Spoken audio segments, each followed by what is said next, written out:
Welcome to this week's this season's final episode of Top Shelf Dusters, where Amanda isn't here, and I'm also very excited that Amanda isn't here. Thank you. Oh, that one didn't go. My name is Jesse. We also are joined with Kaz. Hi, everyone. The Bruins made a couple big free agency signings.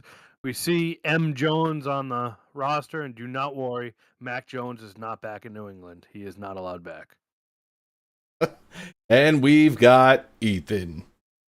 Yeah, free agency week. We all have headaches. I've had a headache for weeks. Yes. We've got a lot of stuff that we've got to cover. There were a lot of moves by pretty much every single team except for mine. Mine didn't want to do anything. But before we start off with that, we wanted to talk about how Stan Bowman, Joel Quenneville, and Al McIsaac of the Chicago Blackhawks have all been reinstated by the NHL and can be hired after this Wednesday, July 10th. Anybody who hasn't been following, all three of those individuals were on the 2010 team in which a player, Kyle Beach, was sexually assaulted by a video coach. And the NHL is allowing them back in to be coaches, be executives, be whatever they want in the league. And I think that that's a little bizarre. It's shocking, to say the least. Not only that they're allowed to be, but right out of the gate, there were rumors instantly that, like credible rumors, that Edmonton was looking to hire Stan Bowman. Now, it kind of blew up on Twitter, and there's a good chance they're going to kind of backtrack on it. Who knows? But also, do you put it past Edmonton? I mean, the team with Evander Kane, Corey Perry. The Island of Misfit Toys. Yeah. So they're just going to take Stan Bowman right off the bat after firing or getting rid of their GM. That's pretty wild to me, man. So from what I've heard is, I don't know about Stan Bowman and Al McIsaac, but Kyle Beach actually came out and kind of excused Joel Quenneville of all wrongdoing, essentially. That was on another podcast, right? I saw it on X and I heard it on another podcast. And it's good for Quenneville, I suppose, that Kyle Beach came out and said that. I don't want to say it's an exoneration. I mean, the dude was still involved in the team at that time. But I guess I could kind of be okay with that. But as for the other two, if they say that they didn't know what was going on, I don't believe that. I don't believe that for a minute. What was Al McIsaac's role? He, I just looked it up. He was the former senior vice president of hockey operations for the Blackhawks. So he had to have known. Maybe Quenneville didn't. I would think Stan Bowman did, and McIsaac, if you're VP of something, end of story. And then you look at Kyle Beach. So you've got these three guys that may or may not have been involved. And then they're reinstated. There's a chance they might get jobs. I know Kyle Davidson said, that's his name, yeah. Kyle Davidson. Yeah. The GM of the Blackhawks currently, yes. Yeah, I thought it was him. He said he would welcome back Joel Quenneville, and I don't know if it was just him or all three, or I didn't. It was see almost that. like he. I'll find it throughout this podcast and I'm not circle back. I'm not doubting you. I think that would be wild to bring those guys back, though. The right one. It's wild because then you look at Kyle Beach, and I don't think he's going to play in the NHL again. Part of that's maybe skill, sure, but also that's really crappy that these three guys could come back to the NHL and Kyle Beach just goes off into the sunset. If the Chicago Blackhawks bring any of those three individuals back, I mean, I already hate them as it is. I don't need any more reason to hate them, so. You and me both. They're in my division. I think both Quenneville and Bowman will have a job before the season starts. I believe that. I believe that. I mean, despite everything that has happened, Quenneville is a good coach, and he knows how to make a team operate and run. So it wouldn't surprise me for any team to bring him in after this reinstatement. But I also think that there might be a little bit of tiptoeing around that subject in bringing him into their organization, whoever it might be. Why though? If Bettman gave them a clean bill of health, I mean, they're off the hook as the way I look at it. Either way, I think my hot take is Bowman's going to Edmonton and Quenneville's going to Columbus. Columbus. Yeah. Oof. That would be crazy to go to take him after taking Mike Babcock. Only go up, I guess. Right? I suppose. But why Columbus? They got a young roster. Geographically, it's kind of near Chicago, if I'm not just mistaken. like for his ability. His ability, that city needs a change in culture. You know, they've been besides Is the this Tampa the right Bay, culture? well, they've been bluntly they've been a loser franchise except for that Tampa when they beat Tampa. You know, they've been basically haven't done anything. Yeah. So I think Quenneville will bring the winning pedigree, and he will entice veterans to come to Columbus, and I think it would change Gaudreau's game. I think Gaudreau needs something to spark him, I guess.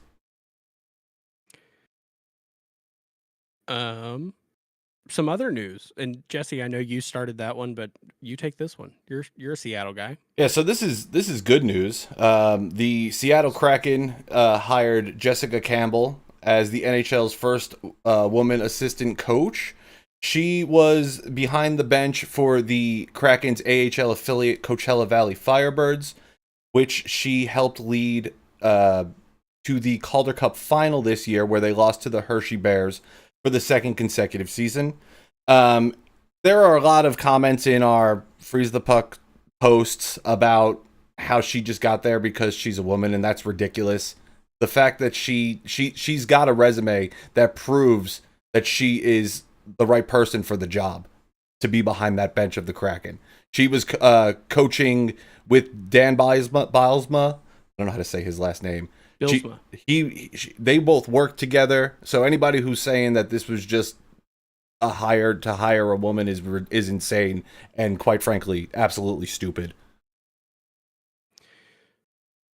Yeah, the credentials are there. So I think that's what really makes this even better.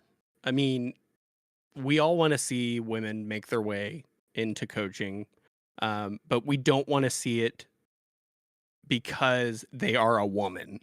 We want to see them have the credentials, have the resume that is like, hey, yeah, we want to hire you, and then get hired versus maybe what it had been in the past. Or I don't know the whole depth of women coaches throughout NHL history, but maybe there was some many. and big tough men GMs or owners were like, no, we're not going to hire you because you're a woman. But we also don't want to see it the other way, where it's we're going to hire you because you're a woman, not because you're good at your job. No, and she fits the bill on both. She was coaching the team's forwards in Coachella. She coached their power play unit. She was pivotal in getting them to the Calder Cup final this season. She's got the credentials. I know she's worked with the Seattle Kraken at the Kraken Community Iceplex here in Seattle to as like kind of like a guest. It was pretty evident that she was going to make her way into the coaching organization at some point. She was up here often to help work with the team and help the team throughout their practices. So good on her. I think she's going to do a great job. I think she's going to be very heavily involved in everything the team's doing, and it's going to be a benefit for them because Hackstall was not a good coach, and they need to be fixed. They were too late. Anyone who's saying anything online is dumb. I bet you hasn't won a world under 18 championship, hasn't played 4 years of college hockey, haven't won a Clarkson Cup. I mean, I think personally, this might come off as a little bit naive. I think Seattle's like the perfect spot for her. There's no real big like personality like a Crosby or a Ovechkin she's gonna have to deal with. They're all like a rag. They're kind of like the Vegas Misfits when Vegas started. So they're all kind of blended together, and I think she's gonna fit in perfectly there. And obviously, knowing Disco Dan for so long and working with him, I think it's gonna be great. And I hope it opens the door for more women, whether it's Hillary Knight, Sarah Nurse, Poulin, whoever wants to coach. I think it's great. I Nice think to it see some will. fresh faces coaching too. Not the Yeah. same recycled as Ethan loves to see. Reduce, reuse, recycle. Yeah, to Ethan's point, it is good to bring in more new faces. We definitely need new voices in the locker rooms. So I'm glad to see Seattle making this hiring, and I think it's going to be good for the team overall. Well, the moment we've all been dreading / waiting for. We're going to cover free agency. Disclaimer. Here's how we're going through the list. We're only including players who were signed to deals over $1 million / NHL recognized names. There are a few that are under $1 million that I added, which, we'll Not explain many. why. But we're also going to talk about the cap space they currently have projected remaining. And we're going in alphabetical order. So let's start with the Anaheim Ducks, who have, after all their moves, they still are sitting at Jesus. $20,943,333. They did sign Brett Leeson to a 1-year deal, $1.05 million for that 1 year. Uro Vakanainen. Vakanainen? Is it Vac or Yes. Vake? Vac? Vac- Vakanainen? Vakanainen. Yeah. Vakanainen. For a 1-year deal as well, $1.1 million. They also made a couple trades. They traded a 2026 fourth round pick to Seattle for defenseman Brian Dumoulin and traded Gage Alexander to Detroit for Robbie Fabry and a 2025 conditional fourth round pick. And I thought Anaheim wasn't going to do anything.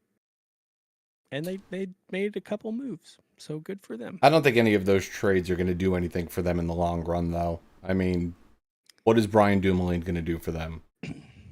Robbie Fabry might Fill the help them, roster. but yeah. You got to put so many players out on the ice. I mean, they still have $20 million in cap space that they could work with, so they've got a lot of money to bring more people in and help bolster this roster. But I don't think they're done. I think they're going to get rid of some other people. I do think that Zegers is probably going to go, but who knows to where. And that's the thing, and I'll say it here while we're at the first team instead of saying it throughout the whole thing. There's two different ways you approach free agency. Come July 1st, you spend big early and get the players you want, or you wait and you're going to watch a lot of players go by, but their value goes down the longer you wait.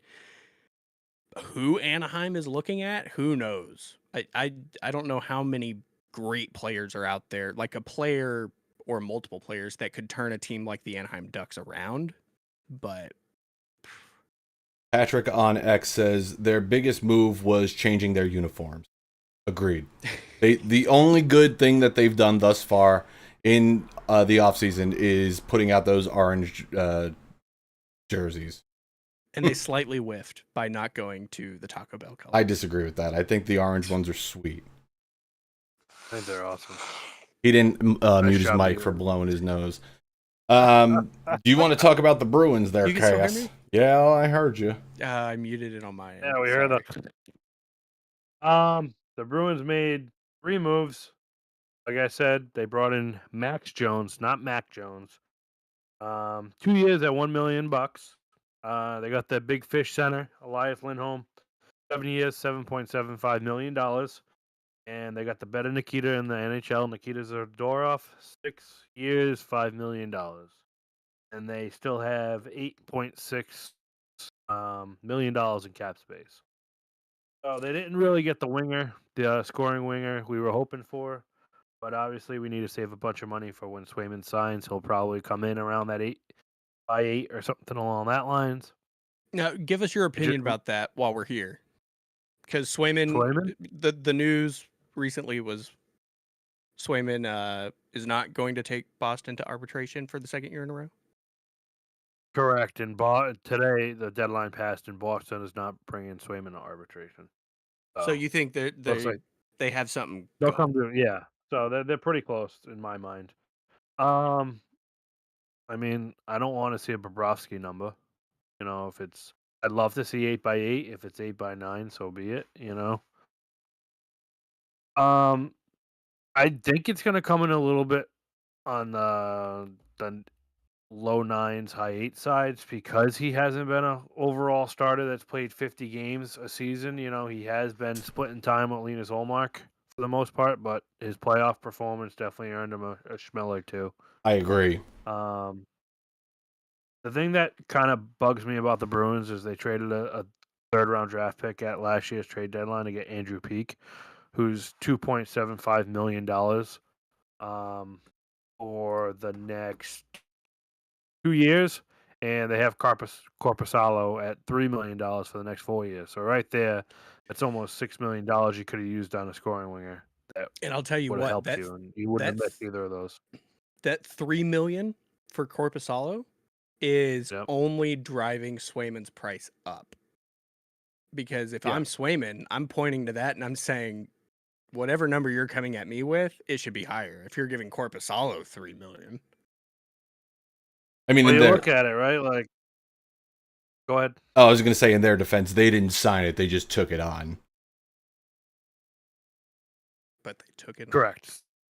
So you look at people have been saying offer sheets. There's only 7 teams in the league who are eligible to offer sheet Swayman. Buffalo, Detroit, Montreal, Nashville, New York Islanders, Philly, and Seattle. So that would be interesting. Imagine Contract Philly. comps, you got Imagine Philly offer sheeted him. like why wouldn't like Philly or Buffalo or even Seattle like force the Bruins' hands? I wish offer sheets were used more because they're freaking amazing. I think it's brilliant. Like The only one I gotta- remember in recent you know. history is Jesperi Kotkaniemi. Miami. Yeah. Yep. Which and look How'd at how that work well. out? Yeah, I was gonna say, look at how well it's worked out for Carolina. Yeah. But I'll tell you what, So- of that list though, Cass, that you just listed off, and we'll get more into them next, but Buffalo sitting at 13.7 million in cap space, good lord. Yeah. Yep. That's half the buying out Skinner. Are you still using cap friendly there, Ethan? I don't think the Washington Capitals know that it's still working. I have thoughts about this. We'll get there when we get to Washington. So like Vasilevsky got 8x9.5 in 2019, but he was a bona fide number 1 starter. But obviously that was 5 years ago too. So I'm hoping it comes in around that 9 million, 8 to 9 million. But for you 5? still how many years you're saying? Yeah. I mean, I don't care. I mean, you had the Tuca 7x7 and it seemed to work out. I have no problem with an 8 or a 7-year contract with Well, him. other than the fact that Tuca didn't play for the whole 7 years. They did. Oh, he did? I thought he did, yeah. ended it short. That's the big problem. It like long contract. That's what I'm thinking. But he's 25 or 24. He's not like 29 going after his first contract. Honestly, like I hope the Bruins bringing in a veteran like a James Van Riemsdyk like they did last year. Like I'm looking at Match Pacioretty. I know he has injury history the last couple of years, but I think he would fit in well with this team. Even though he is a former Montreal Canadian captain, I think it would be great. But besides that, I mean, there's not really too much else out there. We can go into remaining free agents after though. Yeah, I mean you've got the $8,636,606. Probably most of that, if not more, If is not going to all of go it, yeah. to Swayman. So then you're looking at ditching something, or pulling the douchey Vegas night move. Which another thing to bring up right here at the top of the list. Do you guys think it's good for GMs to have some money in the cap space. Like, let's say they're done with their moves. Hmm. It's better to have a few million. Oh, yeah. What do you think? I mean, yeah, it definitely makes sense to have a little bit of room if you need it. I mean, they can make room if need be with LTIR and things like that. But why, if you're done, why spend up to the cap ceiling? If you don't need to do that and you can leave some room for yourself, it makes more sense to do that, in my opinion. Yeah. Real quick, I wanted to answer Tom's question in our chat. He asked, wasn't Sebastian Aho signed to an offer sheet by Montreal a couple years ago? No, he was not. Montreal did offer sheet him, and Carolina was able to negotiate a contract with him, and then Carolina responded by offer sheeting Jesperi Kotkaniemi, which is what we referenced to earlier, which still hasn't worked for them. I mean, the good thing about an offer sheet is the say Buffalo offer sheet Swayman, they take the negotiation out of it if Swayman says yes. That's going to be Swayman's contract. So if Buffalo offers Swayman 7/9, and the Bruins says, "Okay, we'll take that," that's what Swayman gets paid for 7 years. So it's kind of a blessing in disguise sometimes, So we'll see what happens. I'm expecting it to be done, pretty soon. You want Buffalo? Me? Hold on. Yeah. The Buffalo Sabres did make some moves as well. They signed Nicholas Aube-Kubel to a 1-year, $1.5 million deal. Sam Lafferty, 2 years, $2 million. Jason Zucker, 1 year, $5 million. I feel like that was a little bit of an overpayment for him personally. James Reimer, 1 year, $1 million. Henry Yoki-Hairu, 1 year, $3.1 million. And then this one's a little weird to me. They traded Matt Savoy to Edmonton for Ryan McLeod and Tyler Toledo. Well, Savoy was the 9th overall pick. Ryan McLeod had a really bad postseason. Like, why would you get rid of Savoy for McLeod? What does that do for the Buffalo Sabres? Does that make their roster better? I don't think so. Well, it depends what they're planning to do with that $13,724,485, because Savoy's gonna be due for big payday, right? Next season, right? Next season, right? Yeah. So it's kind of planning, but I don't know. Does anyone have his stats pulled up? Amanda. She's Amanda. not. Hi, She's not who here. am I looking for?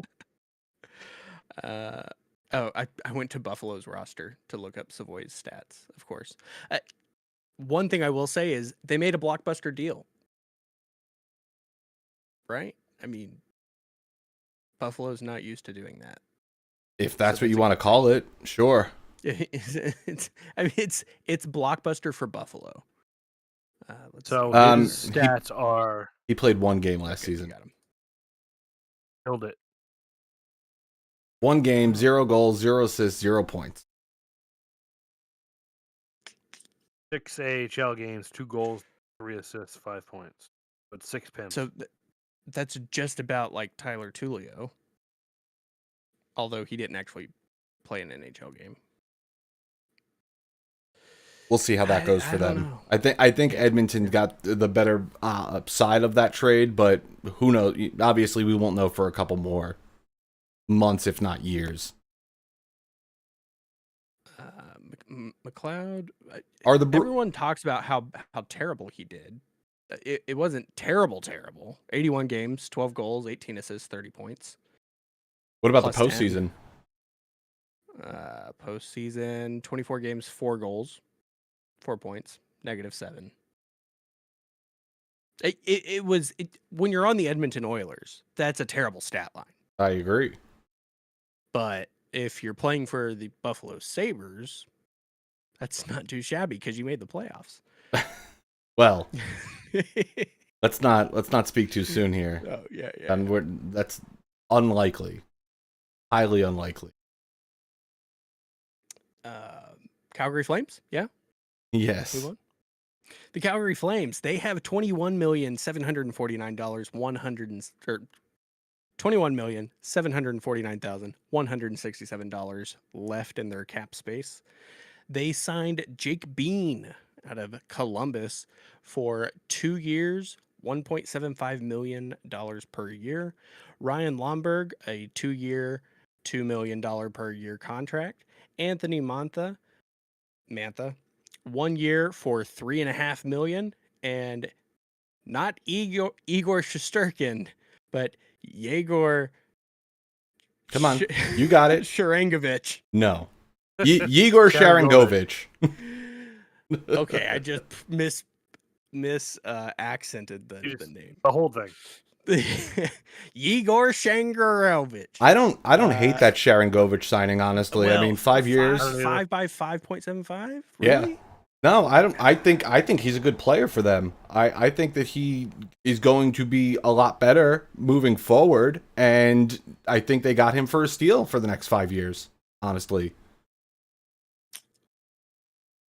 I had him on my fantasy team, and it seemed like every single night he was scoring a goal. So the other thing is too, he still has 1 more year at $3.1 million though. Oh, so this doesn't even kick in until next year. No, and he's playing on the second line with Connor Zary and Anthony Mantha. So, I mean, imagine if they do put him with Kadri. I mean, you got Kuzmensko and Huberdeau on that first line with Kadri, but he could flip-flop around a little bit too. So. That's a sneaky little 6-year deal for Calgary. Mm-hmm. That was the one big question I had with some of the other signings. They're short. 2, 2, 1. And then they already have a couple other guys that are coming up. So my question, when I put the list together, I'm thinking, like, if you're Calgary, are you trying to win soon, or are you going through this like middle ground of a rebuild? I still think they're in that middle ground, honestly. I mean, they did just get rid of their goaltender, who obviously wanted to be gone. Who are they? Are they going to bring up Dustin Wolf this season? I kind of hope so. Well, they have to. Yeah. They just have 2 goalies, and he's one. Well, then there you go. He's an RFA. He's an RFA. They need to come up with a deal for him first before he goes anywhere. They're gonna. Oh, that's. I don't think he's gonna go anywhere. Honestly, I mean, he's their future. That kid is a good goaltender, and they need him to stay on that team. But speaking of RFAs, real quick, going back to Buffalo, Jukka-Pekka Luukkonen, or whatever you say his name, he filed for arbitration, so it'll be interesting to keep an eye on that. Arbitrations are fun if it's not your team. Or your player, yeah. The thing for Calgary also, so I mean, you've got to get Wolf the contract, right? You've got to figure that out. But then your next best goalie is Daniel Vladar, and 20 games, 3.62 goals, and a .882 save percentage.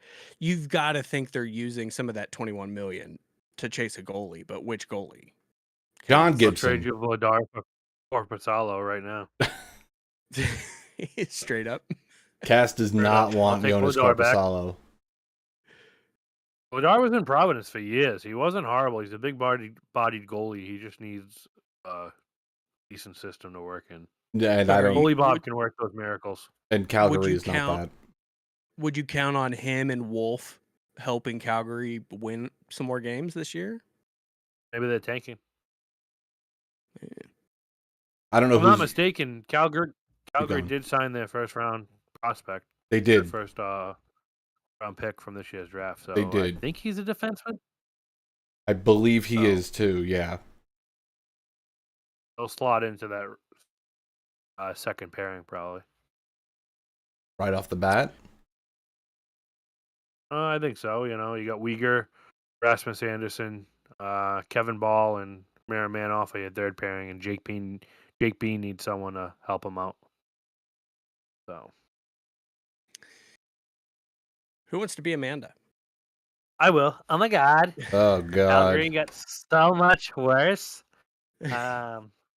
Carolina did too. We have 11.825 cap room for the Carolina Hurricanes. You sound just like her. It's crazy. I know. I'm good. I'm good like that. William Carrier, 6-year, $2 million cap hit. Jordan Martinook, 3 years, $3.05 million cap hit. Shane Gostisbehere, 5 year, $3.6 million. John Walker, I think that's a big one for them. 5 years, $3.6 million. I think he's going to fill in That's a well to fill that's a in good for. number. They Yeah. needed to replace Brady Shea, And they lost Pesci too. and they lost Pesci. So they got Slavin at an 8-year extension at $6.46 million, which I think is a really Slavin. good number. Slavin. He has so they got him signed for 9 years because he's still locked in for one more year at 5.3. And then his 8-year, $6.46 million contract kicks in. And then this is a pretty slick signing too. They got Jack Roslovic for 1 year at $2.8 million. He's yeah, I think he'll slot in pretty good over there as well. But then again, they have their 4 centers too. They have Aho, Kakaniemi, Jordan Stahl, and Kuznetsov. So I would think he's probably going to be on the wing. They have him on this website. They have him listed as the 4th line right winger, but he can move up and down with injuries too. Because Jesse, he was playing on what, the 2nd line? He was on the 4th York? line. Was he? Oh, Yeah. really? Were I you- remember he got go traded ahead. in the Pierre-Luc Dubois trade to Columbus, and he came to Columbus, and he was like lighting it up for the first month or two he was there. He just kind of petered off. He didn't really do too. He was a lot more noticeable on the Rangers, in my opinion, but I mean, he wasn't like a game breaker for them or anything like that. But I don't think that's really his game anyway. I was gonna ask, wasn't he who you kind of wanted to see play a little bit more instead of maybe a Blake Wheeler or a Matt Rempe? In the postseason, I mean, they didn't. Yeah. They only brought Blake Wheeler in once, but I thought that he was a lot better than bringing Blake. He was a lot better of an option than bringing in Blake Wheeler, 100%. I think I Rempe, just remembered you mentioning him needing to play. yeah, because there were a lot of fans at the time that wanted Roslovic out in exchange for like a Rempe or something like that. There weren't too many people asking to have Blake Wheeler brought back into the lineup at that time, but yeah, I would have preferred to have Roslovic over somebody like Wenberg too. Yeah. In addition, Carolina also traded Dylan Coughlin to Winnipeg for future considerations, and Dylan Coughlin has now been traded for future considerations twice. Oof, Yeah. that's rough. He was part of the Max Pacioretty trade to the Hurricanes from the Vegas Golden Knights as well. I think one of the biggest things for Carolina wasn't who they acquired, but was more who they lost. Obviously, we mentioned Brett Pesci, we mentioned Brady Shea. Jake Gensel also signed with another team. They lost. And they were so sure. They were so sure the deal was ready. At least they got something out of it, though, a 3rd-round pick. They did, but I would have rather had Gensel, honestly. They lost Stefan Notion. They lost Teuvo Teravainen. So I don't know what their new GM is doing, whether or not he's scared to make these signings or whatnot. But I think they took a little bit of a step back with their roster in this offseason thus far. They still have 3 RFAs to sign in Seth Jarvis, Nikas, and Jack Drury, too. And then obviously they lost Ranta, too, so the 2 goalies are Freddie Anderson and Kochekov, which isn't the greatest. But Freddie Anderson only has 1 more year left, so I think he's gone after next season. They need to figure out something with their goaltending, but that's always been a problem for them, though. What's next? So while Carolina lost a lot, Chicago Blackhawks actually gained a lot. I think so too. Yeah. This says they only have $4 million in cap space. Holy, $4.7 million in cap space. They signed Craig Smith, a 1-year, $1 million contract. Pat Maroon, 1 year, $1.3 million contract. Toughen him up a little bit. Laurent Boissois, 2 years, $3.3 million contract. He'll backstop them. TJ Brody, not to be confused with the other one. What do we say? Tyson Barrie. TJ Brody, 2 years, $3.75 million. Alec Martinez, 1 year, $4 million. And the two big ones, Tivu Teravainen, 3 years, $5.4 million, and Tyler Bertuzzi, 4 years, $5.5 million. So, and they will have Taylor Hall coming back from injury. He was injured most of last year. They are. That's a long term for Bertuzzi, in my opinion. How old is he? Well, He I'm not is- Oh, he's thinking 29. age. I'm thinking of how much he bounces around. Like, They gave him a modified no trade clause too. sheesh. Good for him. So he clearly wants to settle down. well, it makes sense. I think that Chicago made some really good moves thus far. I know they're really trying to build around Connor Bedard. They're trying to bring in a big veteran presence, which I feel like they did. I don't really know how big of a deal it's going to be having Brossoit backing up Peter Mrazek. We'll see how that goes, but you know, guys like Alec Martinez, dude's a Stanley Cup winner. He's older, but he's a Stanley Cup winner. Now have PTSD going back to that final goal of the 2014 Stanley Cup final. I think this is going to be good for them. Are they going to win more games? I don't know, because they were appalling last season, but good moves.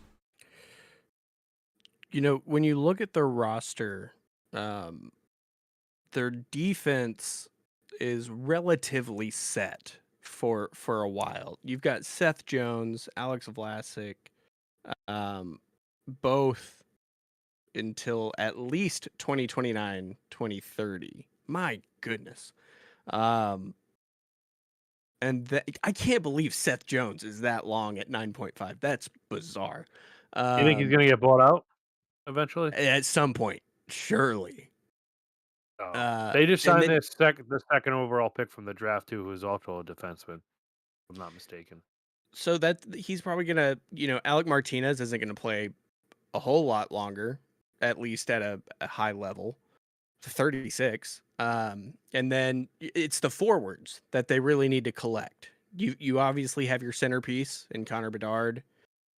He doesn't have to be signed to a new contract until 2026, 2027. And it's just kind of these other pieces are just pieces to hold you over until you make that big deal. Tyler Bertuzzi is going to be one that's going to last for this build.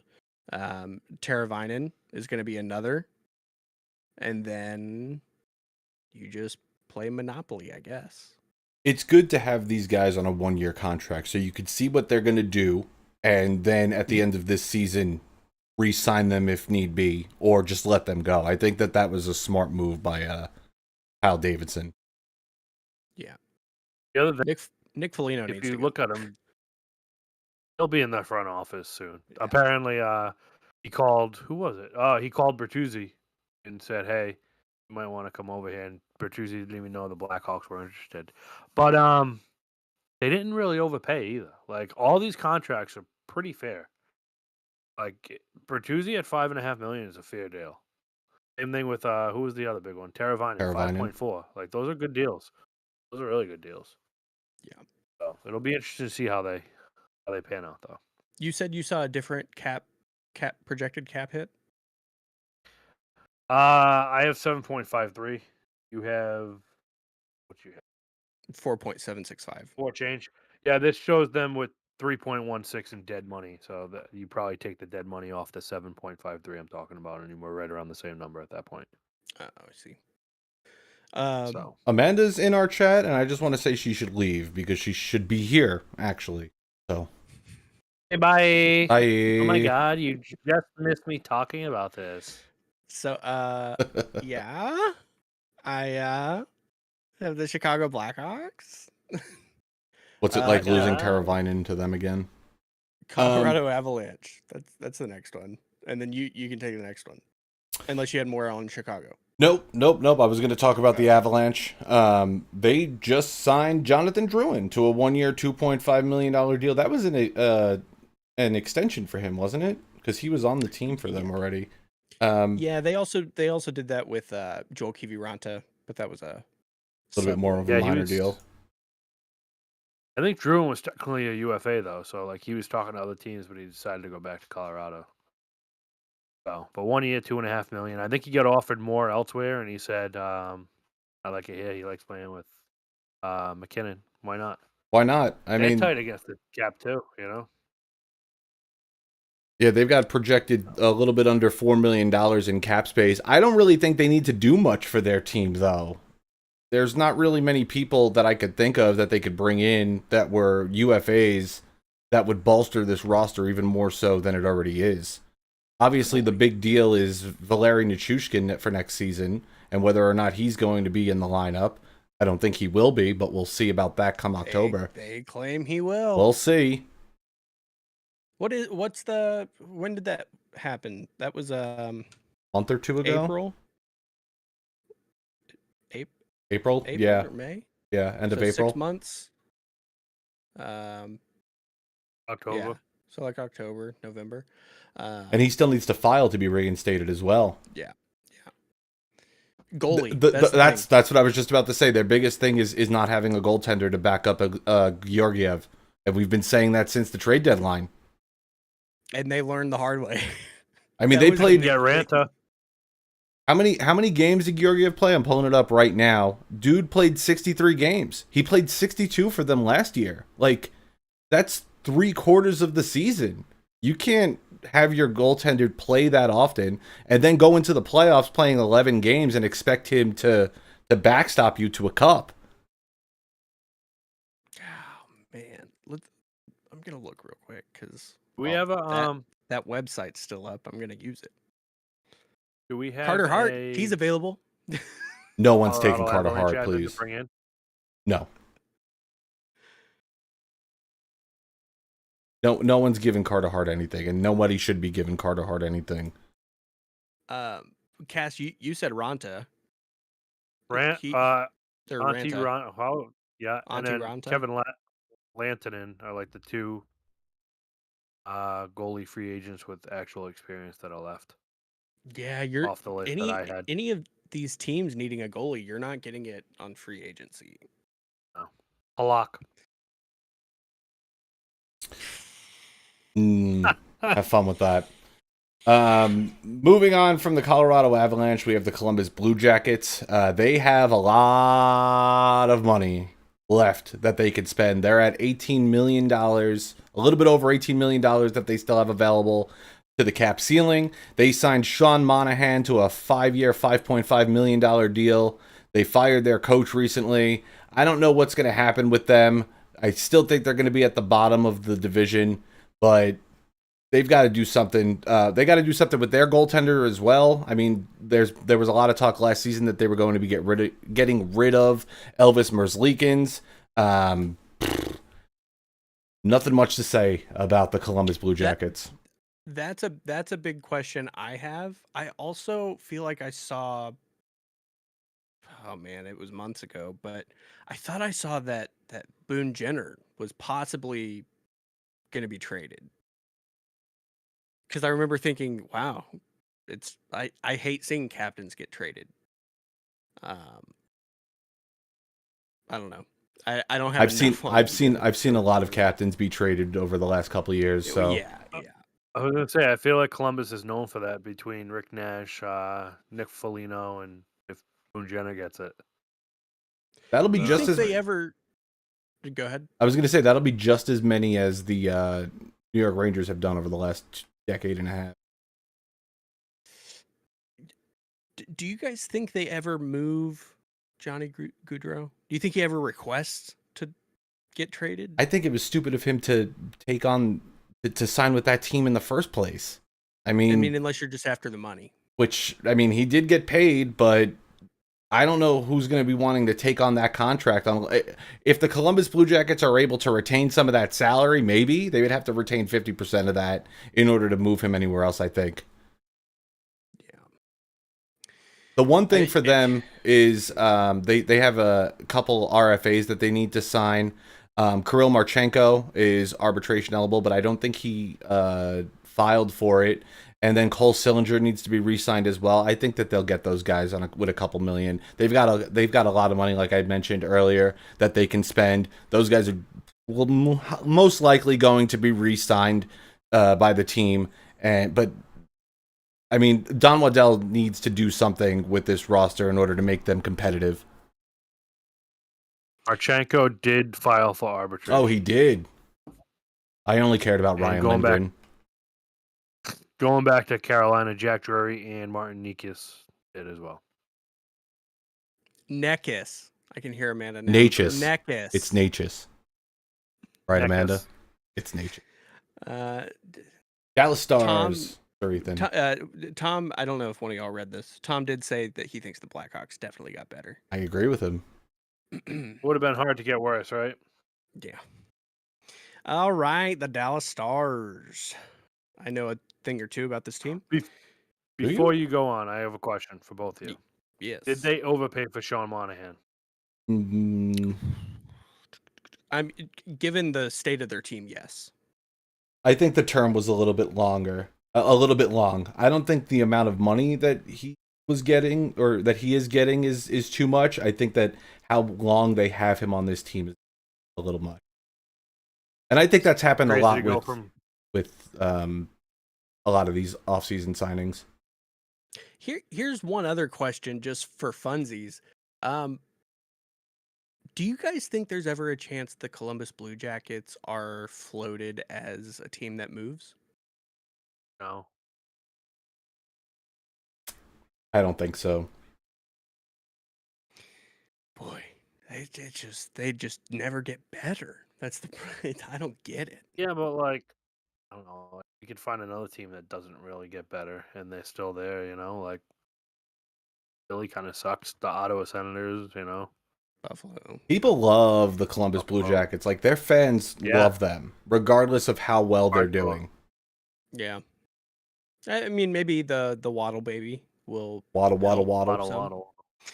waddle. Okay, the Dallas Stars, the team I know the most about. Casey DeSmith, because of losing Scott Wedgwood, he has been brought in for 3 years, $1 million per year, and he'll back up Jake Ottinger. Also wanted to note, I was going to note it when we got to Nashville, but I'll note it now. Nashville also signed Matt Murray. Not that Matt Murray, but this Matt Murray. Your Matt Murray. Well, not mine anymore. Well, Nashville's. So 2 goalies left, but I Why think is- it was very clear they weren't gonna have much playing time anyways. So Matt Duchene, he did stick around. He's gonna stick like around that. for a 1-year deal. Yeah, $3 million. When the season ended for the Stars, he did make it very clear he really enjoyed his time in Dallas. Really felt like it was the most competitive squad he had played on, which is shocking to me in my opinion. I think what's good for Duchene is that he's not the guy in Dallas. He can do what he needs to do. He plays well, but he's not the one that the team is relying on to score goals and make big plays and all that. And I think that But is then he also gets to score goals. right. But I think that Yeah. without having the pressure of being the one to score the goals, it allows him to play his game a little bit better and be a little bit more loose to perform on the ice. Yeah. And people always, I remember hearing people in Colorado talk about it, people in Nashville talk about it, just how slick he was. And you can see it to a degree on the TV, but it's a privilege to get to see him play as many games as we get to see him play here in Dallas. Like seeing him do it live, I'm still in shock when he makes some slick moves. It's just crazy. Surprise, surprise, Matt Dumba has signed with the Dallas Stars. I tried to call this like a year ago, but here we are. 2 years, $3.75 million per year. Dallas fans hate it. I love it. What do you love Because about it? If you could like make a summary of things Stars fans have wanted to see for the last decade into one statement, it is more physical players. That's the guy. I get he Dude, hurt Joe Pavelski. That get out of here, Cass. I get that it's You want it's a Trouba? little touchy. No, just because of how much you've talked want crap Trouba? about him. But yeah, I like it. I like the deal. And Stars fans will stop complaining as soon as he lays his first big hit in Victory Green. But they'll forget all about it. Ilya Lyubushkin from Toronto came to Dallas for a 3-year, $3.25 million deal. I think this is maybe the one that's a little overpaid, but we'll see what happens. Obviously, playing defense in Toronto, you're not going to have the greatest numbers because Toronto doesn't put value in defense and goalies. They put their value in their forwards. Brendan Real Smith. quick, going back to yeah. Dumba. That is crapping all over your Dumba deal. He said, good luck with that Dumba deal. He was so bad in Arizona. I mean, how are you a healthy scratch on D for the Yotes? Yikes. He's yours for 2 years, baby. I mean, Ethan's got nothing to say to you, Kat. No response. It's just it's gonna be great. You'll see. It's better be good. It's gonna be It's good. gonna be me. We're not asking him to be Miro Heiskanen. We're asking him to lay hits, make people pay for hitting Miro Heiskanen. Not be Ryan Suter. Yeah. Ryan Suter. Oh, okay, I'm not going. Brendan Smith came from New Jersey. He signed with Dallas for a 1-year deal, $1 million. And then Sam Steele, despite not getting a qualifying offer, we locked him down for a 1-year deal, $1.2 million for that year. And I think that is like a great I agree. steal. Badunk. It's a little bit of a pay raise for him, but he played really well. The other player not on this list, so I don't have the numbers, but we did also sign Nils Lundqvist to Whatever. a 1-year deal. Enjoy it. So I- 1.25 mil. I think 1.25. I think Sam Steele he was very prevalent in every game that I watched for the Dallas Stars in the postseason. His name was being called so often by those broadcasters. Like, he was always involved in the play whenever he was on the ice. I think that it's good that you all were able to keep him. Yeah, I would have loved to see Craig Smith stay. He was also really good, but if we could get one of them, that's great. Sam Steele's also very good at back checking. He's good at the face-off, and he's a good penalty killer, which is needed because, sorry, I copy-pasted, so what you guys are reading on the list is wrong. But the Stars traded Radek Faksa, my goodness, to the St. Louis Blues for future considerations. And his only value was face-offs, back check, penalty kill. So getting Steele at 1.2 million, that's great. It's not on our list, but you guys also got Colin Blackwell, which I think is pretty good. I like the guy. I think he's a good player. He's played in New York. He's played in Seattle. He's played in Chicago. It's crazy to see him jump around like this, but I think he's going to be a good addition to your bottom six. Yeah. And we're trying to make room because we've got guys just waiting to come up. I mean, Logan Stankoven, he's got his role now. You're going to see, what's his face? I can't remember now. But Bischel for defense, he's probably going to get some time this year. Oh, Maverick Bork, that's the other forward. And so, I mean, we've got some depth again. It's going to be interesting to see how it all gels together. But I think DeBoer will get it done. Y'all's AHL depth is insane. The way that this team just fosters these players in their organization is phenomenal. And it's new. It used to not be like this. A few years back, I wish I knew what that was like. Garbage. My team. But that's why we gave you Nils Lundqvist. For a first round pick, you guys fleeced us on. I'll take that. Thank you. But the Faksa trade, that's another one that players or fans really don't like. It's a cap move because currently the Stars are now sitting at 7.137 million, and Faksa was taking up, I believe, 3.5. So I think it was a good move. All right, I'm off my Stars soapbox. Moving on. Right. Go for it. Okay. Well, we all know Detroit made a bunch of moves last week to free up a bunch of cap space so they can make They crazy signings. bring in And poop soup. They did that by bringing in Poop Soup. 1 year, $775K. I mean, as much as we make fun of it, how can you go wrong? You know what I mean? That's the league, the veteran minimum. He works Top out great. $5 If he doesn't, you know. So I mean, they have Huso and Cam Talbot there as well.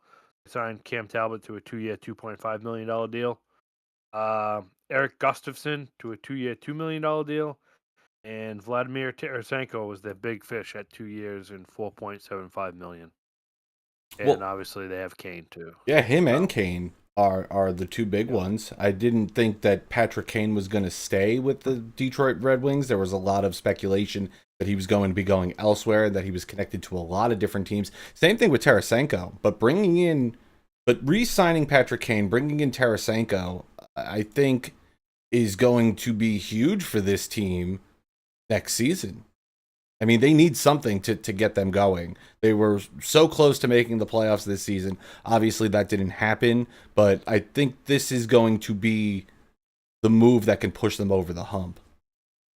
And still But- 20 million left Mhm. in cap space. Yeah, you say still, but they have to sign Lucas Raymond and Moritz Seider. They're both RFAs. Yeah, So I That's bet going to you, take up 20 million. I bet you 14 or 15 of it. You know? think so? And I think so. And Joe Valeno did file for salary arbitration. Or you go But, for like a bridge deal and pitch them on, do a bridge deal and let us go chase some big names and let's go win a cup. I wouldn't be surprised if Raymond does a bridge deal. I bet you Seider's going to get an 8-year deal. I think he's more of a cornerstone for them than Lucas Raymond is. But Lucas Raymond is good too. I still don't think they're making playoffs. Hot take.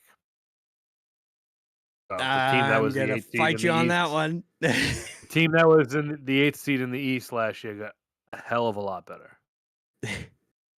We'll go into that near the end of the episode. The trade there, I just messed up on that whole trade thing on that list, but they did trade Robbie Fabry, and a 2025 conditional 4th round pick. Did you say that? Yeah, in Anaheim. Yeah, to Anaheim for Gage Alexander. Oh, I put them all in all the teams just so we could say it again. Talk about it twice. Yeah.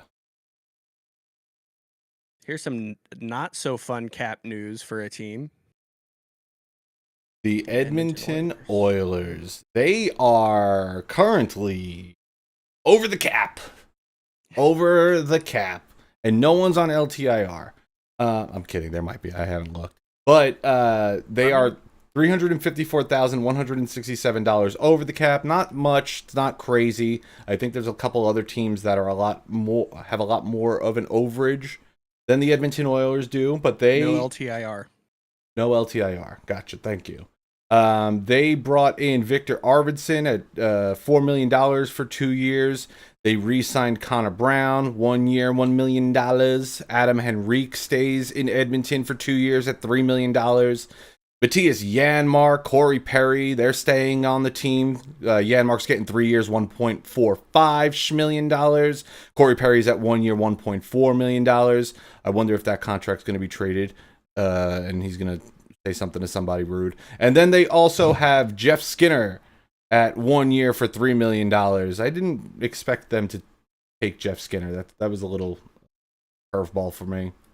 That's a great number, though, I for agree. a fast team. But Just think, And then if they we- didn't buy out James Neal, they would have been under the cap. They're paying 1.96 to James Neal on a dead cap this year. No, but the funnier one is paying Poop Soup 1.1 million, then 2.3 million next year, 2.6 million the next year, and then it goes to 1.5 for the next 3 years. they're paying him That's for the bizarre. next 6 years. They paid him $5 million to be in the AHL all season, and then they're paying him money for the next 6 years to not be on the team. And then guess what? Almost Next as year, bad as Darnell Nurse getting 9.25 for the next 6. Yo. And you got Leon Draisaitl coming up next year, baby. Gosh, that's Boston. gonna be rough. Whoever is going to be the GM of this team has a lot of work to do. Best of luck, Stan Bowman. By the end of the month. And then, as we already said earlier, they did trade Ryan McLeod and Tyler Tullio to Buffalo for Matthew Savoy. The Florida Panthers, everyone's favorite team, they currently are also over the cap hit or cap space at negative $8,333 or $334. My goodness. Dmitry Kulikov signed a 4-year, $1.15 million cap hit. Anton Lundell signed a 6-year, $5 million cap hit deal. And Sam Reinhart, he's staying in Florida.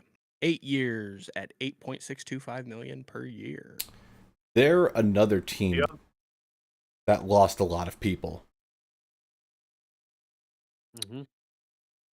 They're another They team. did also get Go ahead. Nate Schmidt from the buyout from Winnipeg for $800K. I thought that was might good. Be a very good pickup for them. Yeah. Yeah. I thought that was good for them. Like I was saying, they lost a lot of people who helped them win this cup, helped them win the cup this season.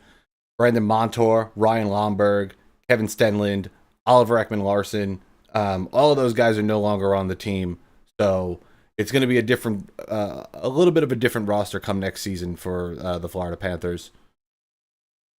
Nick Cousins, Stephen Lorenz, Kyle Okposo remain unsigned. I don't think Okposo is going to get another contract by them. You know who's sticking around at $10 million? Is it not Vezina winner? Sergei Bobrovsky? Yeah. The not Vezina winner and the not Conn Smythe winner. But he did win the cup. He did win the cup, and he really, really helped them with that winning of the cup. So, yeah. And before we move on to the next one, something I forgot to mention last week. Did you guys see the whole thing about during the draft? Like, not one team mentioned the Florida Panthers, probably because everyone just forgot they were a team, like always. But that was bizarre. Not one of them said. I remember watching the draft last year, and every single team was like, "Congratulations to the Stanley Cup champion Vegas Golden Knights," and not one team said, "Congratulations on your first cup to the Florida Panthers," which is mildly disrespectful. Mildly. But you know what's so funny is, like, everyone thought Vegas was obnoxious and the fans were obnoxious after, and still after they win that cup. And it's like Florida's obnoxious, but in a weird way, in that everything they post about, whether it's the team or the fans, it's about, hey, don't forget us kind of thing. Or they posted something like, I don't know who told you there weren't many people at our parade, but here's a picture of the parade. And it's like Trump they're trying with to his inauguration. It's like they're trying to prove that they're great. And it's like, chill, you won the cup, we know. It's so weird. I don't know. Every team's going to be different how they react. They're becoming the new Vegas franchise with the fans and the attention that they need and all that stuff. Yeah. How do you guys feel about the 4 years, 1.15 for Kulikov? I don't think it's awful. I mean, no. He's gonna be what, 37 by the time that contract's over. Yeah. Correct, I think it's a pretty good deal for both of those guys. I feel like Florida got the better value out of it, but I don't hate it. I like it a lot. I think the term's a little bit long, but I mean, why not for $1 million? I mean, you're not even gonna bother buying that out at that point, Yeah, just let it die. I mean, and they got a steal with Nate Schmidt. I thought that was a really good sneaky move. Well, geez, they got him last year too. With OEL too, with coming off a buyout. True. If Bill Zito can just pull random defensemen off the waivers like he did this last year, I mean, dude knows what he's doing. You could trade him.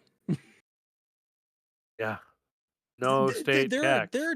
No state tax.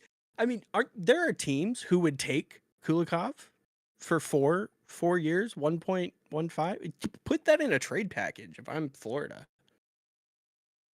So something I did read is they're talking about addressing certain teams not having to pay state tax versus like Toronto, where it's like 30% tax in the next CBA. I don't know how that would be addressed, but there are rumors. Ethan, you didn't mute yourself again. That's disgusting. Not just kidding. Psych. Gotcha. Oh, they said they were going to address that somehow in the CBA, but I don't know how. But that'd be interesting to see if there's any kind of language put in the next one. I don't know how you can, because that's like a government thing. Yeah, exactly.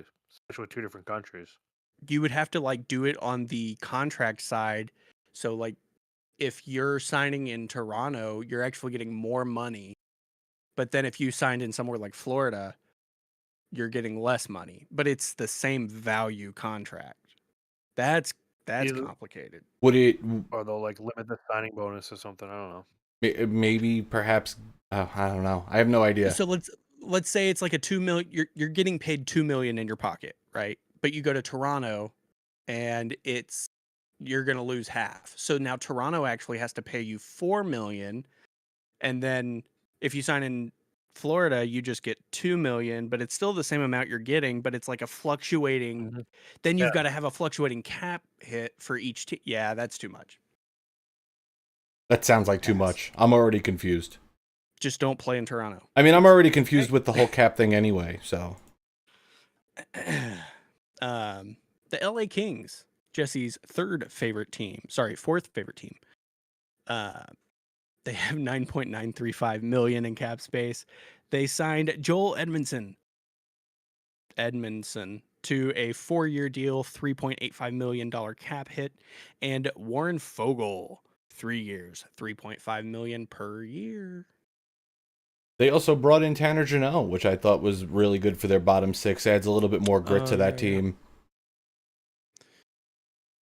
But as with a bunch of other teams on this list, their goaltender situation, they've got David Riddick. They brought in Darcy Kemper. Is Darcy Kemper going to be the goaltender for this team? I don't think so. I don't think he's going to be the answer in net. And they did sign Phoenix Copley to a 1-year deal, $825,000. I still don't think that fixes that. The biggest move that they did was being able to swindle the Washington Capitals to take Pierre-Luc Dubois' full contract. That was the biggest thing they did after signing that atrocious garbage of a contract. Yeah. But they got rid of it. Good on them. But that was the biggest move that they did, and they still don't have somebody in goal for this team to help make them get beyond the first round of the playoffs. I feel like we're this is like a flashback to last year when we talked about free agency, and then when we did a preview for the upcoming season. It's like it's a goalie market. There are teams that need goalies. There's going to be a lot of movement at the trade deadline with goalies, and nothing has happened other than there have been several teams who have just collected a bunch of goalies. And they're like, mine, oh Reuse, mine. recycle. Gosh. And I don't know. Good luck. I mean, you messed up with the jerseys. They should have been purple and gold, but The Chevrolet logo. like Detroit, we didn't talk about this with Detroit, but they have 4 goalies. They Why? have 4 goalies. Yeah, I don't know. And Why? they still have $20 million cap space. God. Eiserman's doing something. Just watch. The Minnesota Wild. Everyone's favorite nobody team. You mispronounced it. It's the Minnesota Mild. Yes. We know. We know what they're called.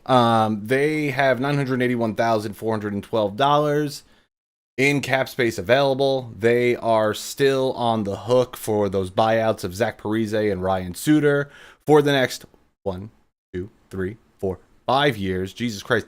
They're paying $14 million to nobody this season. Just because of those They're 2 paying buyouts. them to not play. That's insane.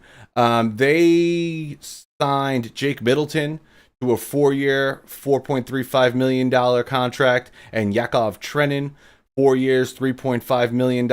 I don't know what that's going to do for them. Maybe bolster their grit a little bit, but I mean, they need to get out of that.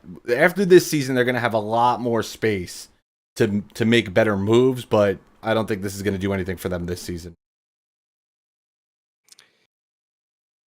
They're 1 or 2 years out from being good. I agree.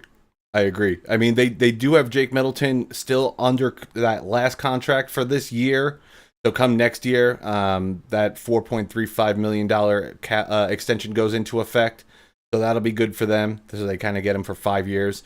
And then once they have all that money available, I think they're going to be very aggressive come next season.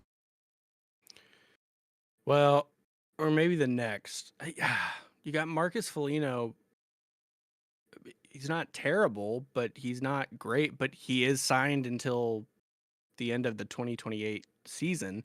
You got Matt Zuccarello, who, he used to be a great player, but you've got him for 2 years and he's 36. I don't know what they're doing. Here comes some more buyouts. The Minnesota Wild. Brock Faber is going to be an RFA next year too, so they're going to have to figure out what to pay him. He's probably going to get mucho money. Ryan Hartman. I guess he's all right.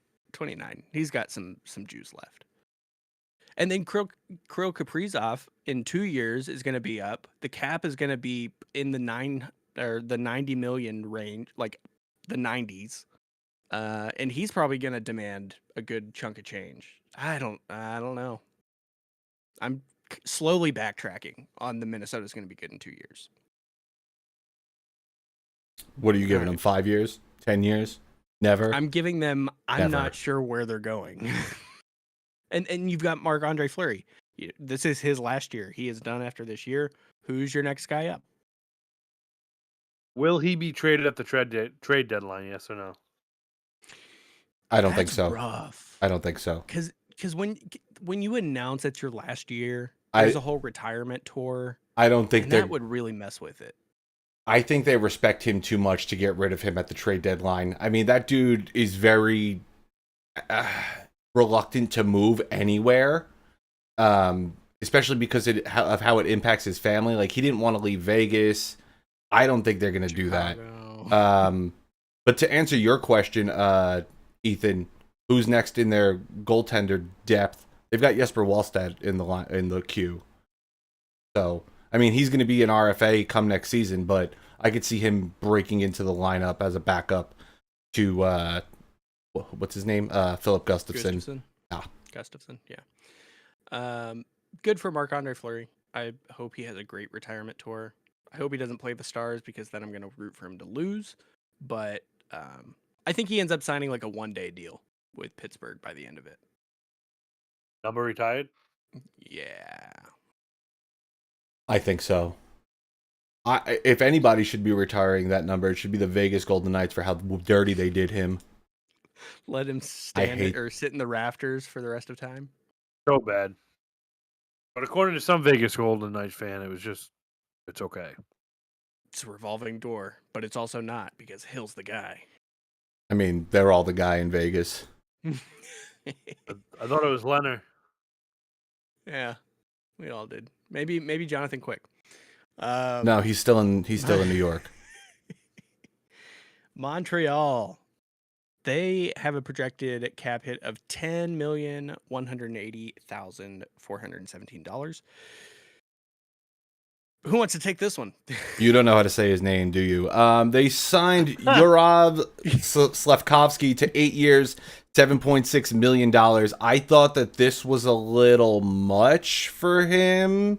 I don't feel like he's done anything to prove that he is worthy of a $7.6 million contract for the next 8 years. I was kind of expecting more of a bridge deal for him, but they must see something that I don't. And obviously, they're getting paid the big bucks to watch this kid play, and I am here doing this podcast for free. So, what do I know? Have $950,000 just for this year, so they really are banking on him being good.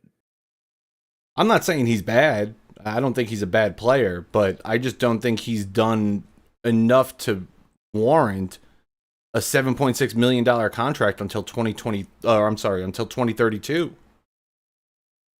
That one threw me for a loop a little bit. I feel like this is teams being like, In 8 years, the cap's going to be $30 million more dollars, and we're going to be at 110 million, and $7.6 million cap hit won't look that bad. That's how I feel like teams are going to start. Like you look at Ottawa, they did the same with Jake Sanderson. They did the same with Tim Stutzel. Mm-hmm. You're going to see even Josh Norris. I think you're going to see a lot more teams doing this. Same thing with St. Louis. They did it with Robbie Thomas and Iro too as well. And we were like, they haven't even played a lot of games. What the heck? I think you're going to see more and more teams do it, especially with higher drafted players. He was the number 1 overall pick. Yeah. How's Shane Wright doing? Oh, yeah, that's right. He's not even making $1 million. Suck it. He's not even in the lineup, so. Suck it more. The other side of it is with the whole cap thing, it's all based on revenue. We talked about this a little bit last week. Now that Arizona's moving out of a 5,000 seater arena to Utah, who they're going to have not a ton of seats, but then they're building a new arena, which then will have more seats. That's revenue, more revenue.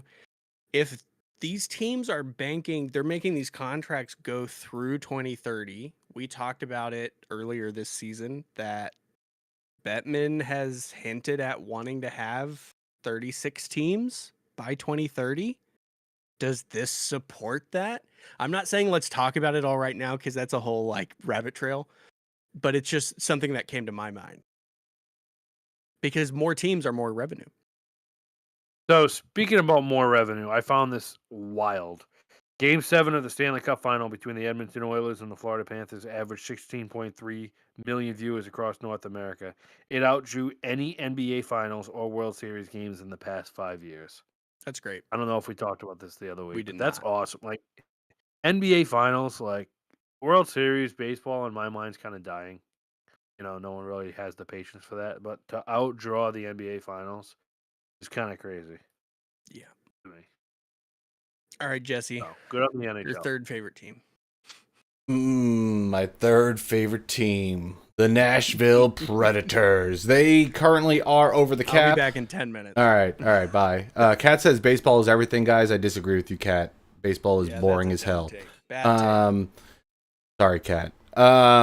They are currently over the cap. The Nashville Predators are by $179,199. Patrick Swayze says, "Go Mets." I am sorry, that's miserable. They signed. That's a worse take. They signed Alexander Carrier, 3 years, $3.75 million. They extended goaltender UC Saros, 8 years, $7.74 million.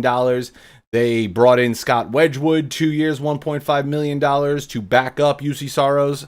Where is Askarov in this? Probably still in the AHL. They brought in Brady Shea on the blue line, 7 years, $7 million. And then the two biggest signings of the free agency, Steven Stamkos gets 4 years at $8 million, and Jonathan Marchessault gets 5 years at $5.5 million. And Stamkos is like, someone else could pay for it. Tampa Bay screwed me over. So double the value that Tampa gave him. I think that is a lot of money for Stamkos. I think that they overpaid tremendously for him. I can see that contract being bought out in 2 years. In 3 years, you just float a trade to Tampa and be like, "Hey, you want your captain back? Want your captain back? Bull?" You don't think so, Cass? I think it's a hell of a deal. You think so? I think it's a hell of a deal. No. How many points did Stamkos have last year? A lot. I don't know off the top of my head, but I mean, obviously he was playing with all-star caliber talent, but I was hoping the Bruins would get him. You know what I mean? 81 points. They're speculating that he's going to be on the second 81. line. That's crazy. I mean, where is this? Hold on. Let's pull this up right here. He's going to be playing with Gus Nyquist and Evangelista. Wow, good for him. What are you looking at? Evangelista scored. My little cap projection sheet by Bruin Cap Space that you hate. But does Daily Faceoffs have something completely different? Do they? What do they have? They have him on the second line with Tommy Novak at center and Jonathan Marchessault on the right wing. So they have this has him at center, but okay, that makes more sense. I was going to say Evangelista is going into a contract year, and if he's playing with Stamkos, that's going to help his numbers substantially. So he's going to get paid. But all these are home runs for the Nashville Predators. I think they address bottom four defense. With Brady Shea. They got some depth scoring besides Philip Forsberg with Jonathan Marchessault and Steven Stamkos, and Saros is now locked up. So I love it. After everyone was and now expecting Saros to be moved at the trade deadline last season. Yeah. So Askarov, you're on notice. Tom said Stamkos got overpaid, but Tampa screwed the pooch with him. And I think Jesse and I agree with you on that. Cass maybe not so much on the overpayment part. But when you look at Tampa, we'll get there, but it kind of seemed like it was give Stamkos the kind of money he wanted, which we now kind of see what he wanted, or keep Victor Hedman. And who knows, like in another reality, what if they give Stamkos the money? What does Victor Hedman sign for elsewhere? The So let me same ask you thing. a question. In 4 years, would you rather have Steven Stamkos at $8 million or Pierre-Luc Dubois at $8 million? In 4 years? Pierre-Luc Guess he Dubois. just can't bring himself. Yeah, fucking nuts. Steven Stamkos has injury issues. He's playing great, yes, but there will come a decline soon. So it's about like, are you in win now? I would buy out both of those contracts. Yeah, I guess I didn't. I got. I was just gonna say, I guess I didn't realize they signed for the same thing. Yeah, but Hedman and So Stamkos. I now realize why Kat is so excited about baseball, because she doesn't have a hockey team in Arizona anymore. But now she has to follow the Diamondbacks. Well, I mean, they got baseball and Sorry, Kat. football. And the Tuscan Roadrunners for at least a few more years. So they moved to Vegas. Jesse's third favorite team, the Devils. No, you can do that one. I'm not talking about them. They signed Stefan Noesen to a 3-year contract at $2.75 million. Brett Pesce is the big fish at 6 years at $5.5 million. And then someone not on this list, they signed Brendan Dillon to a 3-year contract with a $4 million AAV. So they shore up their defense, which was one of their weak points. They should be getting Dougie Hamilton back next year. Great video, by the way. Great video. I didn't get a chance to watch it. Oh, it's good. But, so I mean, they're gonna be pretty nasty. I think they're gonna be right back in it, and they got Markstrom. Yeah, you're like, yeah. I mean, I guess. I think I agree with Cass. I think they're going to be right back into it. I don't think they're going to miss the playoffs again. I think that bringing in Sheldon Keefe as head coach, finally making adjustments at the goaltender level, I think they're going to be back into a playoff conversation come March, April of next season. I mean, you got to kind of cheer for it. To see Sheldon Keefe. I don't have to do anything of the sort. Do something with it. I don't have to do anything of the sort. Well, you think about it. 2 years ago, they were second place in the Metro, if I'm not mistaken, and then obviously injuries derailed their season quite a bit last year. Plus Lindy, and then plus Lindy Ruff, but they got Markstrom and Allen for a 1-2 tandem. I love that. I think that's, compared to what they had, that's great. I think Paul Carter's going to have a good year. I think he's going to have a great year, actually. I think he's going to play third line minutes, and he's going to have a career year, I think. And I don't know what's going to happen with Timo Meier. Did you mention Brendan Dillon? It did. Okay. I think that's a good signing too. I think they're at like the safe space on cap at 4.9. We didn't mention though with Nashville, because a week ago we discovered they were the team with the most cap space, which made me want to turn all my predictions around and say everyone was going to Nashville.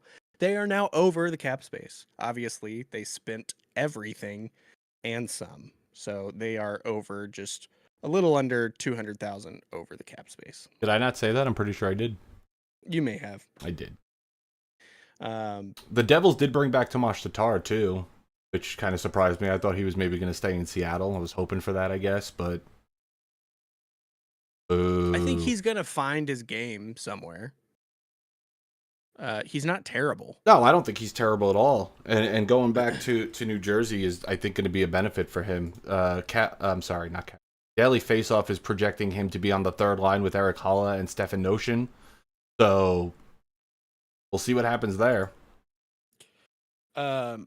Jesse's 6th favorite team. Why do I the have New so York many Islanders. Why do I have so many friggin' teams? They currently have just a little over $1 million of cap space projected. They did make a great move. Anthony Duclair, the guy has been sought I like after. He was trapped in San Jose for longer than he should have been, but they signed him to a 4-year deal, $3.5 million cap hit. And I think that's a great deal. I would have loved to have gotten him for that. Mm-hmm. I wish the Stars had gotten him for that. I like Duclair a lot. And Daily Faceoff is projecting him to be on the first line with Bo Horvat and Matt Bazel. So, yeah. Matt Bazel. However they say it over there in friggin' Long Island. Yeah. But what were you going to say? I was going to say, he's someone who could play up and down the lineup, too. And for Right. $4.5 million to get a first-line player, I mean, what a steal. I thought he did well in Tampa Bay, too. Yep. Yeah. He was very noticeable. Casualty. Yeah, that's true. Man, 4 years. That's such a good deal. I'm so mad about that. Do you guys think the Islanders are in like we could compete mode or more on the rebuild mode? I think they're in the compete mode because if they weren't, Lou Lamoriello would be gone by now. And I still think he's going to be fired in 2 years. I think he should have been fired already, but I guess that's just my bias. But I think they're still competing. I mean, they did make the playoffs last year. Obviously, it wasn't like much of a playoff push, but they did make the playoffs 4 last extra year. games. Yeah, right. They brought in Patrick Waugh as head coach. I think they still have the opportunity to be a playoff team. How far they'll get, I don't think it's going to be a deep run. I don't think it's going to be conference finals. Maybe a second round exit, but what do I know? I'm thinking maybe one of these teams that we've talked about, and I think there may be some more on the list we haven't gotten to that are in need of a goalie they can kind of rely on. Could they maybe pry Varlamov off of the Islanders' hands? Varlamov back to Colorado. Good Lord, that'd be great for Colorado. And bring back Rick DiPietro? Is that what they're going to do? Colorado? No. The Islanders. I don't know much about who they have. It's 2.75 though for Varlamov. That's a good deal.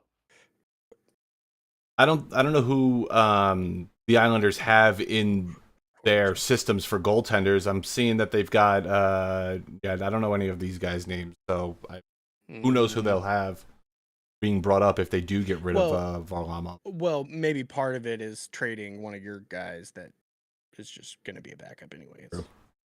Tom says, I think the Islanders miss the playoffs and Detroit gets in. I don't think that's too bold of a take. Or could it be the Capitals miss the playoffs and Detroit gets in? I mean, the way that the season ended in the Eastern Conference was just a tank bowl, so I really don't want to see that again. You thought it was fun? Well, yeah. I'm in the West, and it's not my team. I mean, that's true, but it was just... It was like a game of nose goes. Who wants to go? Not me. Please, no. I mean, that was Philly. That was Philly towards the end. They're like, no, please, not me. I don't want to be in there. But I just hope that it's going to be a little bit more competitive this season with towards the end of the regular season, because watching that was a shit show, honestly. All right. Well, one team Jesse doesn't care about, the New York Rangers. No, not right now. Where are we at here? They really didn't do much of anything. They currently have a little bit over $8 million in cap space available. They still need to sign Ryan Lindgren and Braden Schneider. Ryan Lindgren did go to arbitration. Braden Schneider was not arbitration eligible, but I do think they're going to re-sign him, give him a little bit of a bridge deal. They brought in Sam Carrick for 3 years at $1 million. I don't really hate that too much. He's coming from Edmonton, I believe. And they traded a 2027 second rounder and a conditional 2025 fifth rounder to Pittsburgh for Riley Smith, who did not want to be in Pittsburgh. I don't hate that move either. I think it's going to benefit them. Daily Faceoff is speculating that Riley Smith is going to be on the first line with Chris Kreider and Mika Zibanejad. I don't know if that's going to come to fruition. I mean, that would mean that Lafreniere is going to be taken off the second line with Panarin and Trocheck, but I think that they were the best line that the Rangers had last season. I think that Ryan Lindgren's going to get, I don't want to say paid, I think they're going to give him what the minimum, I think it's $3.02 million to keep him on the roster, and then we'll see what happens next season. The big question mark is how much money Igor Shesterkin is going to get paid come 2025-26. Apparently that dude wants like $12.9 million for 8 years. Yeah, it's a lot of money, especially since we're already paying Artemi Panarin $11.6 million. Maybe that's what some of these teams are doing, saving up for that. Jonathan Quick also, you got coming up? Jonathan Quick was re-signed already. He was signed at the end of the last season, 1.275. No, but like you have him for 1 year. Yes, he'll be ready to sign at the same time as Shesterkin. I mean, I don't think they're going to prioritize Jonathan Quick over Igor Shesterkin. No, I'm not saying that. Yeah, but there's a lot of people that year that are coming up. Oh yeah, there's going to be Keandre Miller, Zach Jones, Matt Rempe, Will Cooley, Adam Edstrom, Alexi Lafreniere, Capo Caco. Riley Smith is going to be a UFA. They only got him for 1 year. But I mean, there's a lot of people on this team that need to get paid before most of these. So we'll see what happens.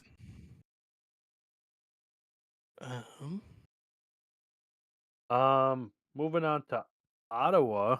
You guys have no opinions on the Rangers? Okay. Well, no, that's fine. That's fine. Go ahead. Move on to Ottawa. My main thing was just like that. There's so many. No, it's okay. I'll go to hell. Being ready to be. I wonder what they do with the $8 million though. If there's one position you want to see them make a move with that money, what position is it? I think it's got to be a bottom six winger. Oh, so you don't have. You to think they're going to do something though? I don't know. I don't think so. I think that more than half of that is going to be taken up with Ryan Lindgren and Braden Schneider. So, and then Igor is probably going to get the rest of the money next year, right? Yes. I mean, he's plus some probably. Plus some. You think if he says $12 million, they let him go? They say, "Go get bent." It would be really stupid for them to do that. I mean, without him, we wouldn't have made it to the Eastern Conference Final. He was the sole reason that team made it that far. Without him, what would we be?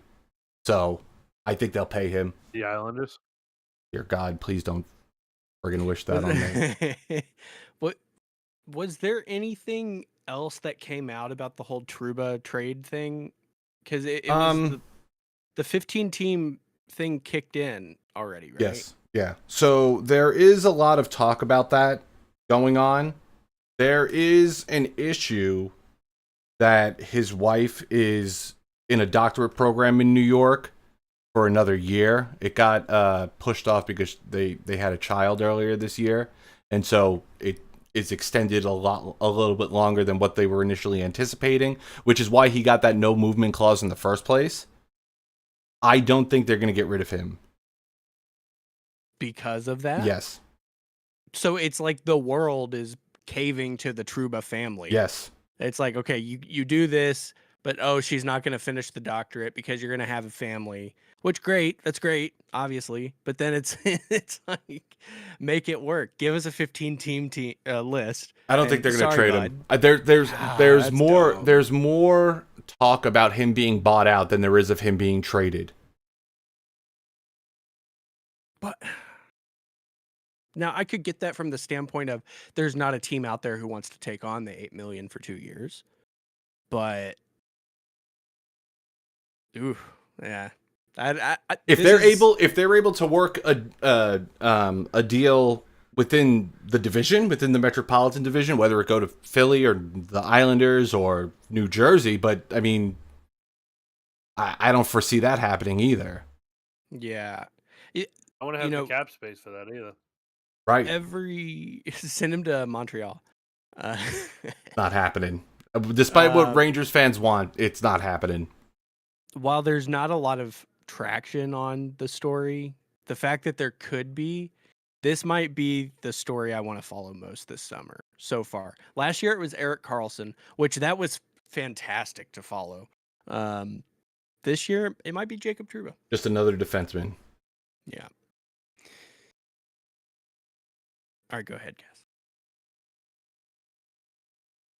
The Ottawa Senators have $3.6 million in cap space. They signed Shane Pinto to a 2-year, $3.75 million deal. There were rumors he had requested a trade the day before this was signed, but his agent came out and said that was not true. The Ottawa Senators also traded Jacob Chikrin to Washington for Nick Jensen You and a said it 2026 right. third rounder. Thanks. I practiced. I muted my microphone and I practiced. They also traded Matthew Joseph in a 2025 third rounder to St. Louis for good old future considerations. My boy. And they traded Igor Sokolov to Utah for Jan Jenik. That sounds like an AXL transaction that no one cares about. Yeah. Ethan, why'd you put that on there? It was a trade. It was on the list. So they got Olmark. And they kept gambling Shane. I didn't think that they were going to get rid of him. Did anybody think that they were going to get rid of Pinto? No. No. I was hoping so. Why? I was hoping he would come back in an Olmark trade. Yeah, okay. Instead of Corpusalo, I'll pay the 0.75 extra million for Shane Pinto. You can keep Corpusalo. You're tripping if you thought that was going to happen. It's such a swing because there was a time that I read an He was article. suspended for gambling. Yeah. There was a time I read an article that Ottawa was looking at trying to acquire Brandon Tanev. Is it Brandon or Brendan? Brandon, yep. And then try and lure Chris to play with his brother there. Take that. Let's pretend that was actually something that could have happened. And then now look at just what they've done. And it's kind of sad. I mean, this team's been said for a while, haven't they? Yeah. Like, they have. There was so much hype around them last season that they were going to finally make it into the playoffs, and they crapped the bed and got rid of their coach. And, I mean, brought in Travis Green, who I don't think is going to do anything for them. I don't think that's going to be the push that they need. They didn't make any big moves. I could see them missing the playoffs again. Yet again. They did sign David Perron to a 2-year, $4 million contract. That didn't get put in there as well. This team died when Daniel Alfredson retired. Yeah, I remember them being very prominent in the early 2000s, early 2010s, and just Man, when fell right Alfredson off. was their captain, it was great. It's the same kind of thing as for Detroit with Lidstrom, Nick Lidstrom. When he retired, the whole thing just kind of fell apart. Tom says Travis. They had Datsuk and Zetterberg, though. Tom says Travis Green will get fired again by Thanksgiving. That's a bold prediction, Tom. But God, that would be funny as hell. Cass, yeah, Detroit did have Datsuk and Zetterberg, but they didn't do much with it. Like after Lidstrom retired, it was they didn't like win a cup or get close. I don't think. They lost in Game 7 overtime in the Western Conference Finals. Without Lidstrom? Yeah. Oh. Chicago, so it was either 2010 or 2013. Well, let's not just sit here and weep about Ottawa. The Yeah, Philadelphia Flyers. let's talk about Let's cry about them. my seventh favorite team. They just made one big move. Garnett Hathaway, 2 years for $2.4 million per year. They were able They- to also sign Matvey Michkov to an entry-level contract, so it's likely that he's going to be in the lineup next season as well for this team. If let's see, what would that what's the entry level? He's getting paid $950,000 average annual value, and then there's a potential for performance bonuses as well. I mean they didn't have a lot of wiggle room. After those two things, they're currently sitting at $870,239 projected cap space. So They can throw Ryan Ellis on LTIR and get another 6.25. I'm looking at this right now, and it is already saying that Ryan Ellis is on LTIR. I'll just die. Okay, that's fine. I love you. Don't do that. yeah, that's with it. Yeah, man, Another not much wiggle room. another team that is hard up on goaltending. I mean, they do have Ivan Fedotov, who is basically able to cover the entire net by just putting his arms out. Just living. But Samuel Arison's backing him up. Arison was pretty much the go-to guy after that entire debacle happened with Carter Hart, and he was good early in the season. I agree. But he was not the starter that team needed to make it over the hump and make that push into the playoffs. I mean, they were the third team in the Metropolitan Division from October on, and then all of a sudden, come March, April, they're falling out of playoff contention. So, and that was Arison's. I don't want to say it was Arison's doing. I don't think it was solely his fault, but I mean, the locker room was shook. Yeah, that's true too. Considering everything that happened with Carter Hart. The other thing is they do have 3 first-round picks and 3 second-round picks in the 2025 draft. So they're in that middle zone, but they do have some decent picks coming up. I think they're slowly but surely getting there. Bringing in Jamie Drysdale last season was a pretty big win, in my opinion. I'm intrigued to see what Michkov is going to do. Tom says Michkov and Tortorella should be entertaining. That's going to be hilarious, because I know he had issues with his coach in the KHL. So let's see what happens with John Tortorella in the NHL. Oof. I didn't even think about All that. right. Thanks, Tom. Moving on, we got the Pittsburgh Penguins, one of the most threatening mascots in the league. They have $3.524 million in projected cap space, despite signing Erik Karlsson to that monstrous disaster of a deal. They, believe it or not, they signed Sebastian Aho The good to a one? 2-year deal just for $775,000 per year. Whoa! And no, not that Sebastian Aho. Oh. The other one. Oh. Oh. Well, that explains why that's why he got league minimum, huh? Yeah, that might explain it. But boy, wouldn't that have been a story? Anthony Bouvier. Really? Olivier. Bolivia. No, year, that's a country. $1.25 million for that 1 year. Matt why did I Grizzlick. 1 year, $2.75 million for that year. Blake Lizotte. It's Lizotte. 2 years, You're fucking killing me. $1.9 million per year. And then they also traded Riley Smith to Jesse's New York Rangers for that 2027 second rounder and a conditional 2025 fifth rounder. I think bringing in Grizzlick and Lizotte is pretty decent of a move for them. I don't think it's going to be, again, the push that they need, but I do like those signings for the Pittsburgh Penguins, and it does bring their average age down just a teensy little bit. I don't, they've got players on this team that can carry it, but their backs are slowly going out. Well, yeah, because they're old. They do have Daily Faceoff is speculating that Bolivier is going to be playing on the third line with Kevin Hayes, and that Blake Lazat's going to be on the fourth line with Larzella and Nola Chari. I don't hate that.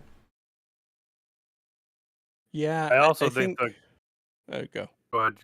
No, you. No, you. No, it was a filler thought. Okay, I was gonna say I think the Grizzly move is a good move. He played well in Boston, and he just didn't have a spot for him anymore. You know, that's why he didn't get signed. 2.75 is a good number for him. Essentially a contract year again for him. So he's a good defenseman. It's just who they're gonna put him with and who they're gonna pair him with. You know, is he gonna be playing with Aho? It's gonna be interesting to see what kind of minutes he gets. He does have a little bit of offensive upside. I think the Blake Lazat thing, his name was floated around a decent amount a couple of years ago, so he does have some skill. Same thing with Bolivier. He was traded from the Islanders a while ago, and he had some skill too. So Well, he went from there's the a couple- Islanders to the Canucks to the Blackhawks. the Canucks, right? So I mean, all these guys can kind of have like show up years, which wouldn't be the worst for the Penguins, but they're still not making the playoffs. I don't know why. I mean, I get why, Tell me but I why. wish Pittsburgh would split Carlson and Letang. They're both getting older. They're both experienced. Pair them with the young guys. I think you're going to get more out of your young guys by doing that. I don't know. That's just me. The real big question that everyone is asking is, what is Jesse Puljujarvi going to do? Everyone wants to know. Nothing. He's going to do nothing. Like, let's be real. Speaking of doing nothing, the San Jose Sharks are next on the list. They do have a good chunk of change, $13,737,499. They did sign Celebrini to that entry-level contract. I believe it was today. I believe it was today, And yeah. They also signed Luke Kunin to a 1-year, $2.75 million deal. Tyler Toffoli for 4 years, $6 million per year. And Alexander Winberg to a 2-year, $5 million. Fine, take him. That's fine by me. I don't care. He's finally out of talk your about hair. You talk about a team that didn't do anything. They did more than the Rangers. I didn't say that. Don't put those words in my Ethan mouth. I did. didn't say that. I'm saying they're not going to do anything next year. Oh no. So like we talk about the Blackhawks, how they got good deals and they didn't overpay. Foley's an overpay. Wenberg's an overpay. Yep. A lot on both of them. But they also have like a ton of money. You need to hit that cap floor too. So it'll be interesting to see Will Smith and Celebrini playing on the same line. I hope we see that. And they currently really just have one goalie on their roster, Mackenzie Blackwood, the man who will lead them to the cup. They got Vanacek too. Why is he not showing on? He's on IR. Oh. Scroll down, Ethan. Yeah. I don't hate the moves that San Jose made. I think it's going to allow them to perform a little bit better. I don't think they're going to be the last place team in the NHL. I liked the Tyler Toffoli pickup. I like for the money. Not for the money. Not for the money. Okay. No, but I think that he's going to help bolster their team a little bit and maybe be a little bit more of a veteran presence for the young guys that are coming in, like Will Smith and Macklin Celebrini. But I don't. They're not a playoff team. Like, let's be real here. But I don't think that they made. I don't think they took a step back. But then again, I mean, they really didn't need to do much to take a step forward either, because they were at the bottom of the damn league the entire season. So, well, not the whole season. Chicago held that for a little while, but I think the way I'm looking at it now, I get that it takes two to tango. A team can't just pay a ton of money for a great player and the player automatically says, "Yeah, I'll come play there." It takes two to tango. So there are probably many players they would have loved to have had but they said no. I don't want to go to San Jose. But just to think that You could just put him on waivers like the Rangers did to Barclay Goodrow. you've spent $12.75 million in these 3 deals, and you have $13.7 million still, and this is the best you could do in free agency. That's wild. Well, it Not goes, Minnesota wild like their buyouts, but it goes back to your point about who the hell wants to go to San Jose. I mean, because they still have Yeah. a couple years to go before they're a competitive NHL team. but you overpaid these players who aren't making anyone's eyes pop. Overpay for a good player, a star player, to come into San Jose and do something. The way I look at it is I look at it like this. For basically nothing, they got Barclay Goodrow, they got Jake Wallman. Both those I players like are going that. to improve their team. I like the They pickup got of Wallman Macklin too. Celebrini. I do too. He's awesome. And they got Macklin Celebrini and Will Smith coming in this year. You know, those are 2 first-line players, hopefully. So, like, they're still gonna suck, but I think there's gonna be strides made. You Then know, make that pitch. their goaltending is gonna be what kills them. Make No, that their pitch. goaltending is gonna be what. You make that pitch to a good player, a star player, and overpay them. Get them to come to San Jose. I'll die on this. Yeah, because if San Jose makes an awesome offer and then Detroit makes an awesome offer, where do you think they're going? Or Florida with the no state tax. Bump the money No up. state tax. Oh, because you have to look ahead. They're gonna have to pay certain people in a little bit, you know. So Just do a 1 I don't year. know. Well, no, those star players aren't doing. No. So Is speaking about, go ahead. no, I was just gonna say, is it Ty Dellandrea that got hurt? Yeah. Okay. No. No. Sorry, I thought you were gonna say that got traded. To No, I know San that Jose. I know that he's on the team, but who was it that is speculated to not be able to play another game? Hockenpot. Oh, okay. I knew it was one of the Sharks, or I'm sorry, one of the Stars.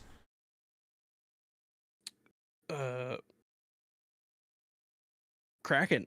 Speaking about big moves, Jesse, your 15th favorite team.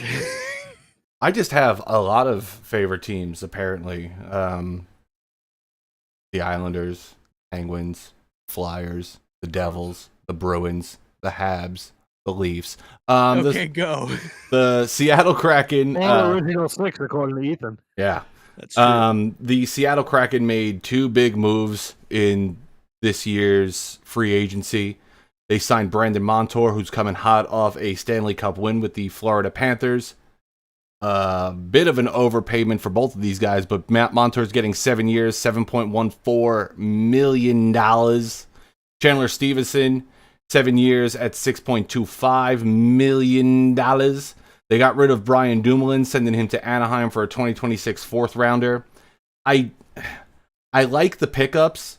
I don't like the term, and I do not like how much they paid these guys. I think that it was a little bit silly to pay these guys that much money. But I guess if you have it, why not spend it, right? Because they still have a projected cap space of a little bit over $8 million left. And I know that they've been they've been mid for their entire existence. So here's hoping that this does something for them. Where do you want to see Matty Beniers land? Price-wise. Price-wise? Team-wise, get rid of him. No, get out of here. Hold Jose. on, let me pull up his last contract really quick. It was an entry level, right? I don't. Correct. I think they're going to give him a bridge deal, maybe $2 or $3 million, because last season he fell off hard. I think that he needs to show this team what he can do, because he is not the player that he was last year, in my opinion. I think that he's a good player. I think that he could be. I don't think that he could be a star for this team, but I think that he could perform a lot better than he did last season. Well, this is the year to prove. Did you have a amazing rookie season and just a sophomore slump, or did you have a lucky first season and now we're seeing who you are? Well, that's why I think he's going to get a 2-year, $2 or $3 million deal For this year, Yes. next year. Yeah. Well, for next season and then 2025, 26. Yeah. The Montour one, you've got to think that in that conversation with him and his agent, they floated the other however many teams. Probably you could count on two hands how many teams wanted him, and just floated bigger numbers to get them up. It seems like a little bit of an overpay. I think the length That's my biggest is concern. it's a little long, but it's not terrible. It's good for this team. He's going to be the anchor. It was also announced yesterday that the team extended Illy Tolvanen for 2 years. He's getting $3.475 million, which I like. I liked the waivers claim that they made a couple of seasons ago. I think it was 2020 or 2021 that they did that, by getting him from Nashville. So I thought that was a nice extension as well. I'm hoping to see Shane Wright in the lineup this season more prevalently, because that kid needs to come up and show what he can do in the NHL. He could do it in the AHL, and that's fine and dandy. But let's see what he could do on an NHL roster. I think Seattle has two goalies that maybe one of those teams that's really needing a goalie could maybe pry from Seattle, because Seattle's kind of in this, because when you think 1A, 1B goalie systems, Ullmark and Swayman, that's like pinnacle, right? Grubauer and Decord, they are kind of 1A, 1B for Seattle. They're not great 1A, 1B, but I think if you force Seattle to get rid of one of these guys, force them to start the other, you're going to see them get better, and stop playing this, you're going to play until we don't like you again. And then I think that does I think that was bad things Hackstall. to yeah, that's true. I think that was all Hackstall. I don't think it's good for a goalie's mental game. Well, and not only that, Grubauer was injured, and Grubauer has had a couple injuries over the last couple seasons that forced him to be out of the lineup, and then forced guys like Joey Decord to be the starter, right? So when Joey Decord was on his hot streak, say December, January, February, you really didn't have a choice but to keep riding him. So why put in Grubauer when Decord's winning these games? As Decord started coming off of that hot streak, they went to Grubauer to see what he could do, and I think that they waited a little bit too long, because I mean, he performed okay, but he wasn't the best. Decord, 50 games, .916 save percentage. Grubauer, 36 games, .899% or save percentage. I think if I'm Seattle or a Seattle fan, I try and get rid of Grubauer.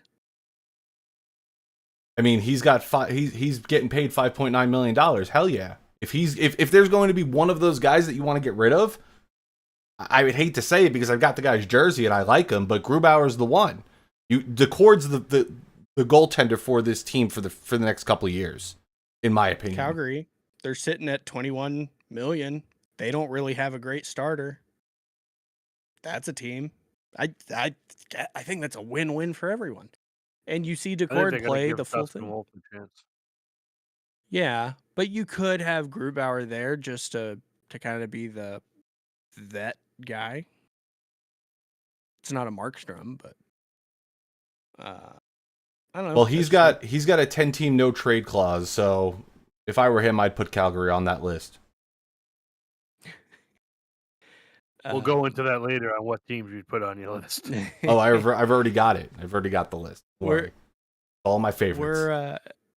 We're getting to the end. This is getting to be a long episode, but we're gonna kind of power through these last ones. St. Louis, they have 8.1 million in cap space. They did make a signing of Pavel Buchnevich. You said it right. Yeah, I do know some. 6 years, 8 million per year. That's a big contract. I think he's worth it.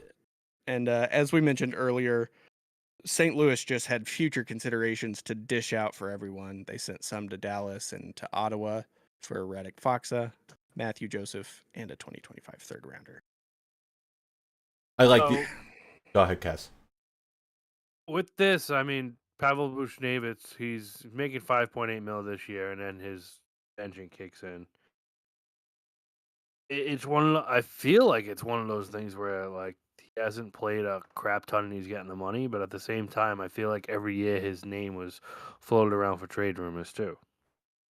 So I don't know. St. Louis ain't going anywhere. We know that. So I mean, good for them. They got Robbie Thomas, Jordan Cairo, and now Buchnevich locked in long term, along with Colton Parayko. So over the last 3 seasons with the St. Louis Blues, Buchnevich has averaging about 65 points a season. Is that worth $8 million? I guess I'll go back on that. Maybe I could see 6 or 6.5, but I don't hate. I watched Buchnevich play a lot when he was with the Rangers. I'm a fan of the guy. I think that he has a lot more potential than what he's shown in St. Louis thus far. Now, we go back to the whole concept of the cap increasing. What would a player like him go for if the cap is 93 million? Probably going to be more than 8 million. So, are you getting that length now at the cheaper rate? Mm-hmm. That was Yeah, kind of my whole pitch about the Rupe Hintz thing. We signed Rupe Hintz to a long deal at 8 million before this increase. So, I think it could pay off if he keeps up the pace. 29, still young.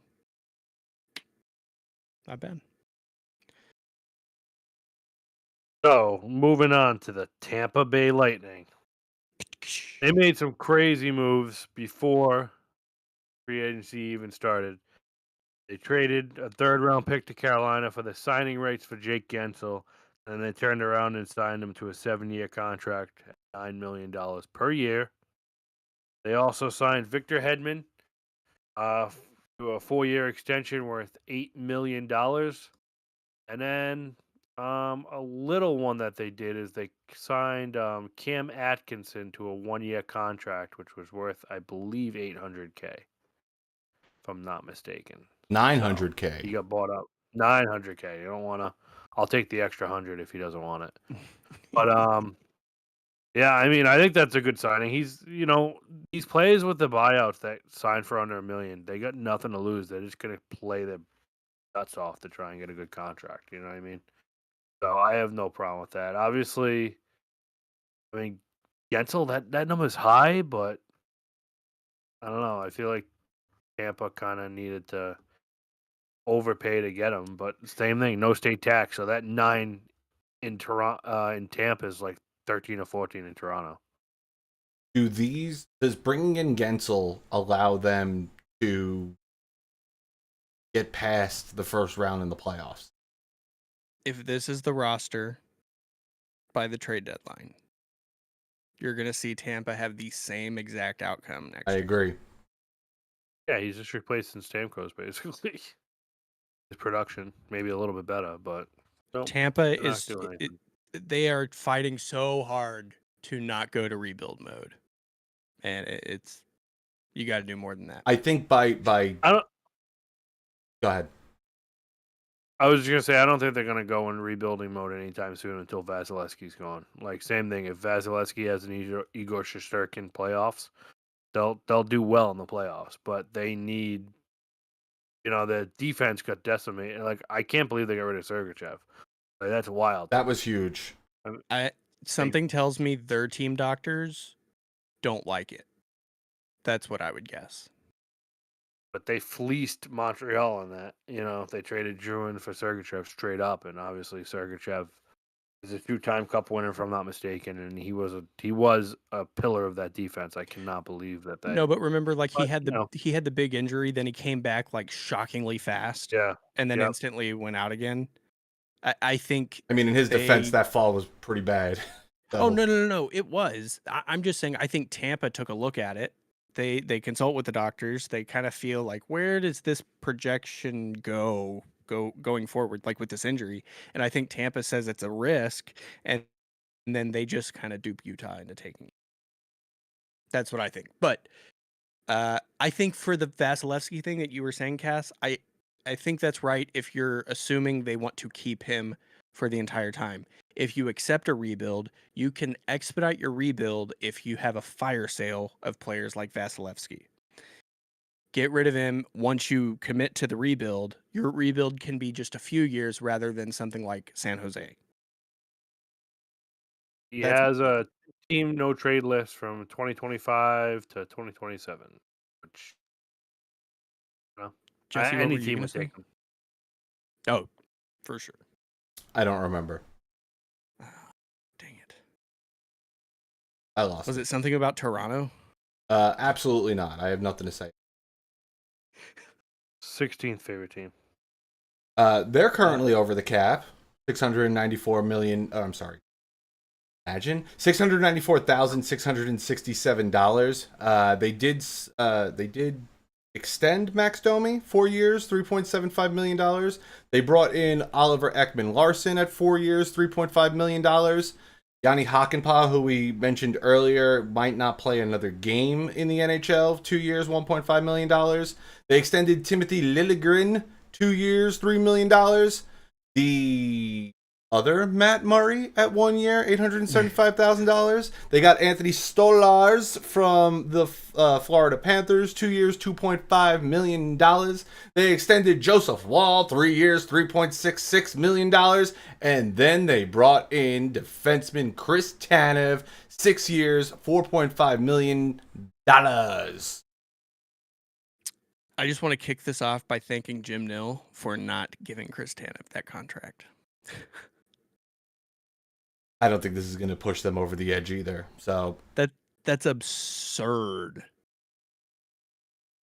He's 34. That is Brad Treliving. That is I mean the epitome of what Treliving does. Ekman-Larsson, that's better value. Didn't he do this with Tanev in Calgary? Wasn't he the one who signed? Did. Yeah. So I mean, like, this doesn't surprise me at all.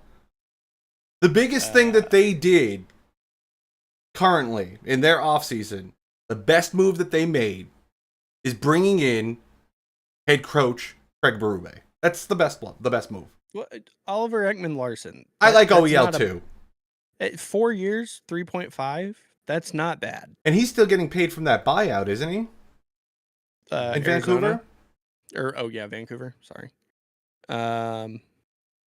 Pretty sure he is. I also think that's a sneaky good number for Joseph Wall. I like him as their goaltender. I mean, but he's going to be the guy to start this season, I think. I don't think Stolarz is going to be their starter. What's his? Oh, we'll get there. Was it Samsonov? Yeah. I'm shocked they just kind of gave up on him. This is what they do, though. Yeah. This has been their MO for the last 5-6 seasons. How many goaltenders have they gone through since 2019? It's crazy too because they're playing Stolarz more than Samsonov got. You know what I mean? Jeez. So I think Samsonov is better than Stolarz. I would love to know who in their organization looks at the health of players, because while there was 1 year in Anaheim that John Klingberg spent there, there was records on the books that when he was in Dallas, he had hip surgeries and all this stuff. He goes to Toronto, hardly plays, and we don't know if he's going to play another game in the NHL. I don't think he's under contract with them anymore. And then you've got Yanni Hakanpää, who 2 years. It wasn't even a 1 year deal. It's for the next 2 years, $1.5 million, and he's got knee issues, and he's probably not going to play again. So are they just happy to pay X stars that aren't going to play? I don't know. Go. OEL, that was Arizona, and Oh, they are was it still Arizona? paying. Well, Utah is now paying. Going back to my comment about the goaltending for Toronto.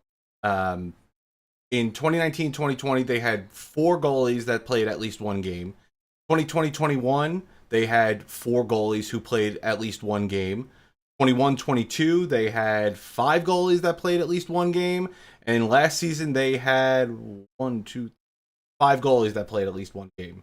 So I mean, like, this is what they've been doing for Sheldon Keefe's entire coaching tenure there. They had a rotating door of goaltenders. Yeah. And that goes back to my whole comment about Lyubushkin signing with Dallas, and Stars fans instantly look at his stats in Toronto last year and his stats when he's played there, and my whole pitch is like, that's a team that your guys are going to have negative. The stats are going to look ugly. In fact, -11 for last year is actually a little impressive in my opinion. Utah. Well, I think we have someone.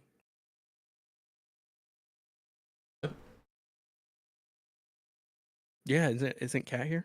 I don't know if she wants to talk. Does she? I think that was the whole premise. I will invite her. But in the meantime, let's talk about what they've done. The Vancouver Canucks.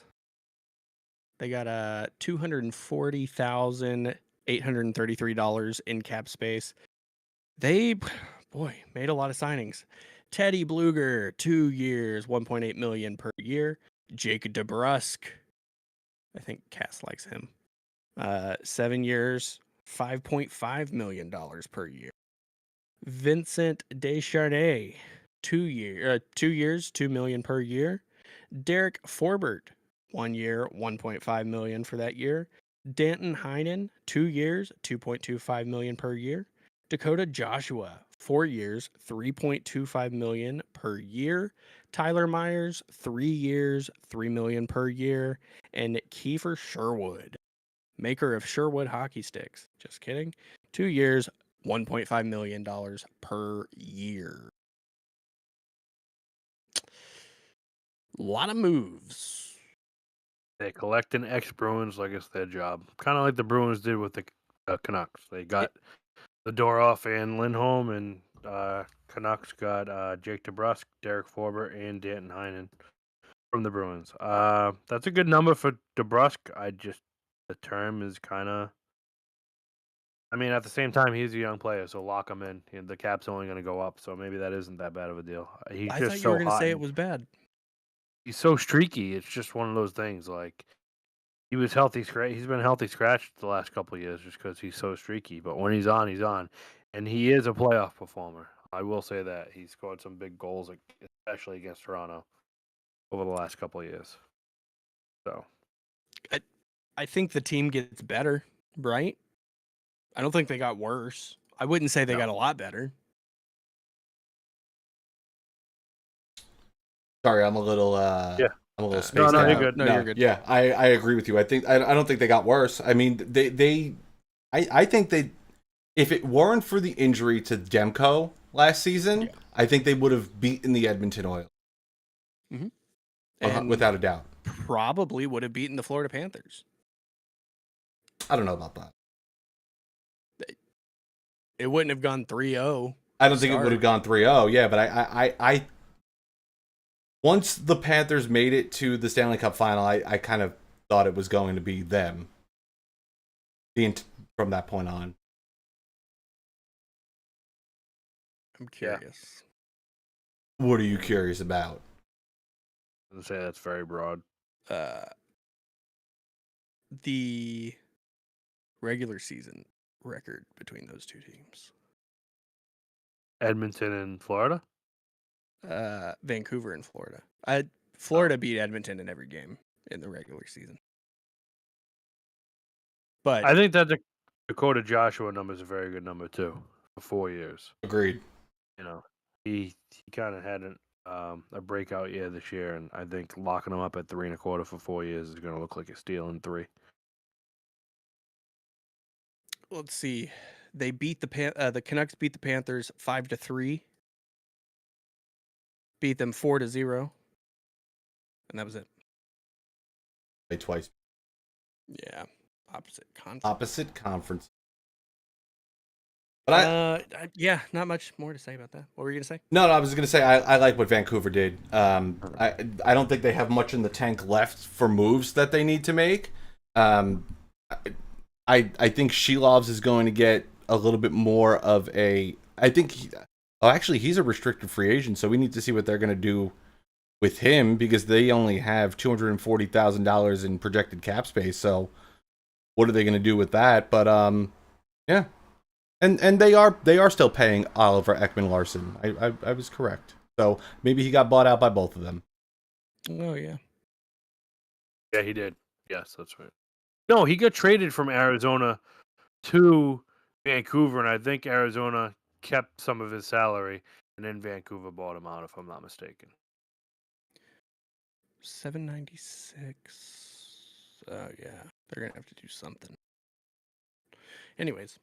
Do you want to talk about Utah? Yeah, let's talk about Utah. Utah. They have a team, and they've also got a lot of money still in their projected cap space. $15,164,000, $524. 15.1. Ian Cole signed a 1-year deal for $3.1 million. Sean Durzi, 4 years, $6 million per year. Michael Kesserling, 2 years, $1.4 million per year. Kevin Stenlund, 2 years, $2 million per year. Juuso Valimaki, 2 years, $2 million per year. And they did make that trade to Ottawa, that little AHL trade we talked about. I like the moves that they've made. I feel like they're making more of a push than the Arizona Coyotes ever did, personally. And they haven't even played a game yet. And they've got money, and they're gonna use it, I think. But we do have someone here that knows a little bit about the Arizona Coyotes and now Hockey Club. Kat is our Utah admin from Freeze the Puck Hockey. What do you think, Kat?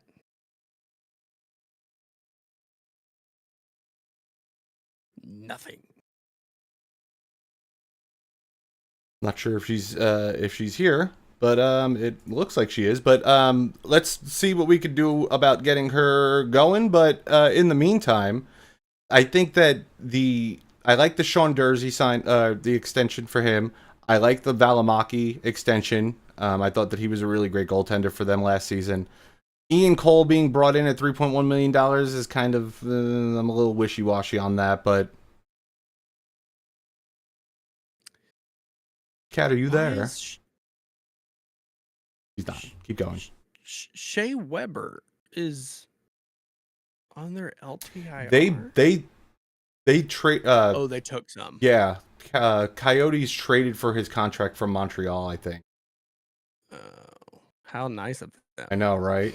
But that was their MO for the last couple seasons as well, was buying dead contracts and getting draft picks.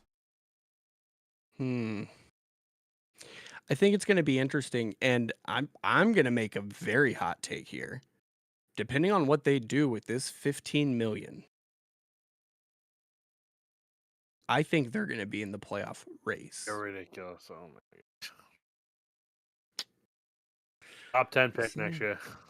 I'm just saying, I don't think they are that caliber of a team right now, but could they do what Seattle did? I mean, Seattle was a lackluster team who, with the hype of it being their first season and yada, yada, yada, you make a big push. I don't know. Jesse, do you think I'm as crazy as Cass does? I do think you're as crazy as Cass does. So. Connor Ingram's not a bad goalie. No, I don't think so, but I don't think that the goaltender tandem is going to get them to the playoffs. Out of everybody in the West that is still available, out of everybody in the West that is capable of making a playoff push, who's going to fall out?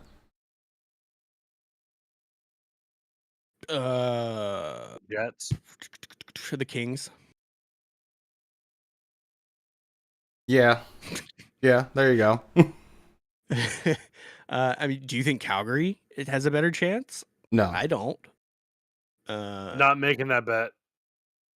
No, I'm not making any bets. I'm bad at making bets. That's not. Yeah. Again, it depends on what they do with this 15 million. They're surely going to do something. But should we move on? Yeah. I don't want to talk about them, so someone else do. We are at the Vegas Golden Knights, everyone's favorite team, who is currently over the cap by $3.6 million. And Mark Stone, it looks like 3 seconds ago, was announced to LTIR. They picked up Ilya Samsonov 1 year, $1.8 million, and they got Akira Schmid for 2 years at $875,000. They traded Logan Thompson to the New Jersey Devils. They got Akira Schmid's rights. They didn't qualify him, and then they signed him for $875,000.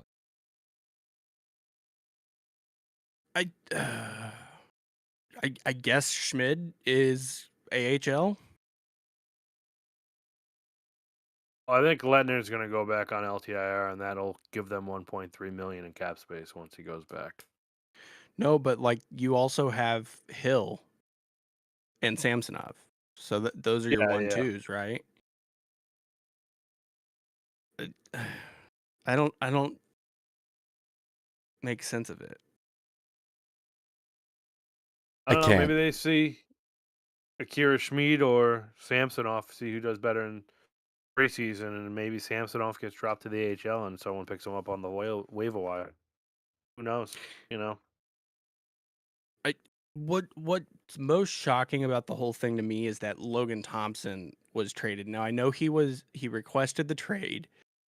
So my thought process for that is, did he just not want to be in Vegas regardless, or was it about playing time?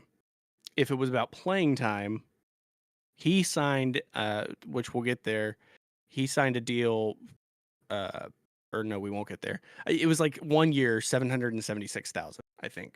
And meanwhile, you get Schmid for 2 years at 875. I don't know why you trade Thompson. Trade Hill. Give Thompson more playing time. Be done with that. Why? I think Thompson's the better goalie. I mean, what's your sample size for both of them? Good playoff play? I mean, I I think agree. both. I'm high on Thompson too. I think both of them were the reason they won the cup. So I don't think it was either one over the other. But if you could get rid of one, Hill signed for 1 year 4.9. Thompson just signed for 1 year 776,000. There's got to be more to why he wanted out of Vegas. That's what I think. Yeah, because it's not like he's going to get as much playing time. Where'd he go? I think Washington. I think he went to Washington. Yeah. I don't know. I think Hill was a one-trick pony, and now he's showing a little bit of injury issues. He could bounce back from that, obviously. He's Vegas's Kemper. You know, Kemper had the cup run. You know, Hill had the cup run. They both cashed in. Yeah. Oh. So we'll see. I mean, Vegas goalies, you don't stay long, so his time's got to be coming up soon. Doesn't move the needle too much for me for Vegas. How many Okay. original Vegas Golden Knights are left? 2? Yeah, William Karlsson and Braden McNabb. All of the original Misfits are almost gone. Wah, wah. White Cloud? Don't see. No, it's just those two. Okay, I'll die. Okay, that's fine. No, Like- instead of dying cast, why don't you take this list? But before you do, Washington Capitals.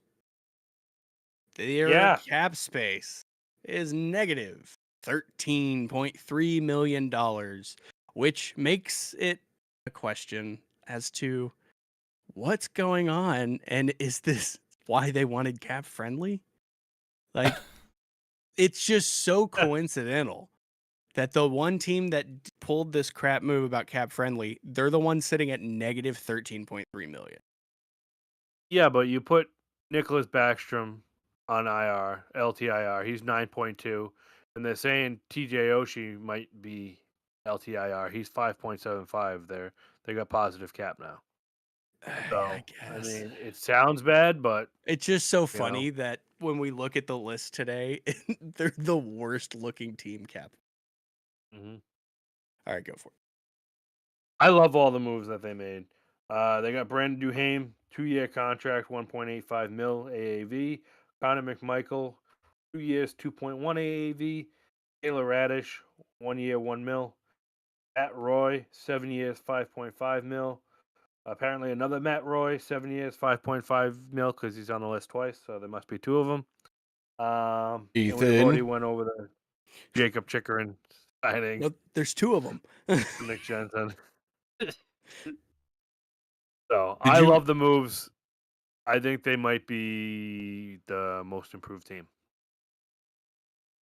Did you see what their GM Brian McClellan said about Alex Ovechkin's response to their moves? He said, "Yeah, he just sent me a thumbs up emoji." So seems like he's a little happy about what they've done too. They definitely want to get him that goal scoring record. It's obvious. We've talked about that multiple times. But I don't hate these moves either. I think that they've done a good job. I don't think that it's going to push them beyond if they make it to the playoffs again by a stroke of luck. I don't think it's going to push them beyond the first round, but I think it's going to allow them to get Alex Ovechkin that goal scoring record and then let him do his thing. Yeah, I think you got to pay attention to the schedules because there's going to be, if it's not in Washington, D.C., there's going to be one arena that sees that record. You think this If season? it happens. If it happened this season. That's what he's got to get 42 goals. Impossible. Yeah, maybe, it's not going to be probably not. I mean, he's got Especially with 2 years left on his contract. I don't know if he's going to get. I think he can get 3/4 of the way there this season if he shows up, unlike he did last year. But I don't know if it's going to be this Yeah. season. Yeah, but he He's, turned it on. He turned it on after the trade deadline last year, or the All-Star game, whatever you want to say. He had I want to say he had 18 goals in a month or something like He that. did. He went off. So, like He Tom ended with said, how many total? How many far away? I think it's around 42, 40. I think. Yeah, something like that. 31 goals this last year, 42 the year before. Oh, he's right there. Tom also said they're carrying 8 defensemen and look for them to either move Trevor Van Riemsdyk or Ethan Bear. And he brings up a good point. The cupboards are not bare. They have plenty of good prospects in Hershey winning back-to-back Calder Cups. I mean, you never know if those translate to the NHL, but doing it twice in a row, that's It's saying impressive. something. And their You know, goaltending did get better compared to last year. That Pierre-Luc Dubois deal is looking worse and worse and worse and worse and worse. I want to see how he plays in a different environment, Yeah. But imagine if the Capitals weren't sitting at negative 13 million and were sitting just around 0. And then you put those guys on LTIR, keep them on LTIR, pull a Vegas. That team could win a cup, depending on the two players you get with the money. All depends if Charlie Lindgren has the same year as he had last year. He pushed them into playoffs last He did. year. He was outstanding last year. So if he has the same, he's in a contract year. So he's going to want to play as well as he could.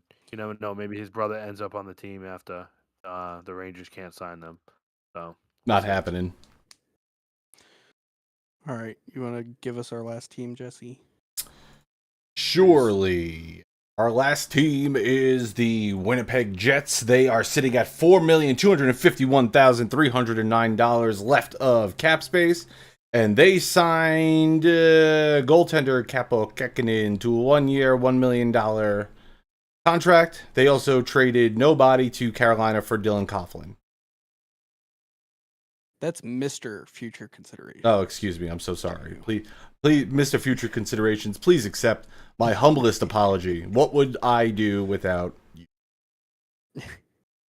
They are over the roster size, though. They have 25 people on roster. They need to have 23. So we'll see what they do there to get under the roster size. Well, you got Eric Comrie going to AHL probably. So that's one. I just pulled up the list here. 8 defensemen too, or 7. No, 8. Yeah, Winnipeg just kind of keeps Winnipegging on.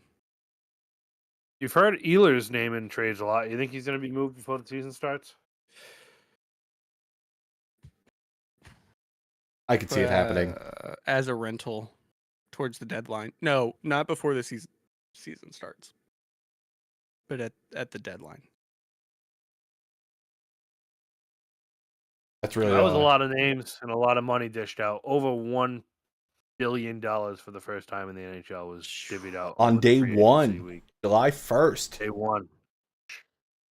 Must be nice. Man. If you want to give me like $1 million, that'd be great. Give me I'll take $100K. I'll take $10K. I'll take $1 million. That's my minimum. I'll take league minimum. No, I'll take league minimum. That's fine. Well, let's keep pretending like we were NHL players. I am an NHL player. I don't know if you realize this. But if you were, his last name is Puljujärvi. My jawline ain't big enough to be him. The Crimson Chin. This is our question of the week. If you were an NHLer and you had to submit a 10-team no trade clause, which 10 teams would be on your list? Who's going first? Not me. You. Me? Okay, fine. I mean, I'm trying to think about this. I was trying to think about this question without bias, right? I didn't want to be like, oh, the Devils because I hate them, or the Islanders because I hate them. I was looking at it with how well these teams have performed over the last couple seasons, and whether or not they have the potential to make it to the playoffs, let alone the Stanley Cup. So, my 10... And before you go into your 10, the other part of this is you have to try and think of, like, what kind of NHL player would you be? Like, let's not be super unrealistic and say we're superstars, but what are, like, middle six guys? I mean, you figure if you get a no trade, yeah, you're decent at some point, right? Yeah. I would be a goalie, so... on my list, I would have the Ducks, the Sabres, the Blackhawks, the Blue Jackets, the Wild, the Islanders, because I hate them, the Senators, the Sharks, the Capitals, and the ninth one was hard. The Blues.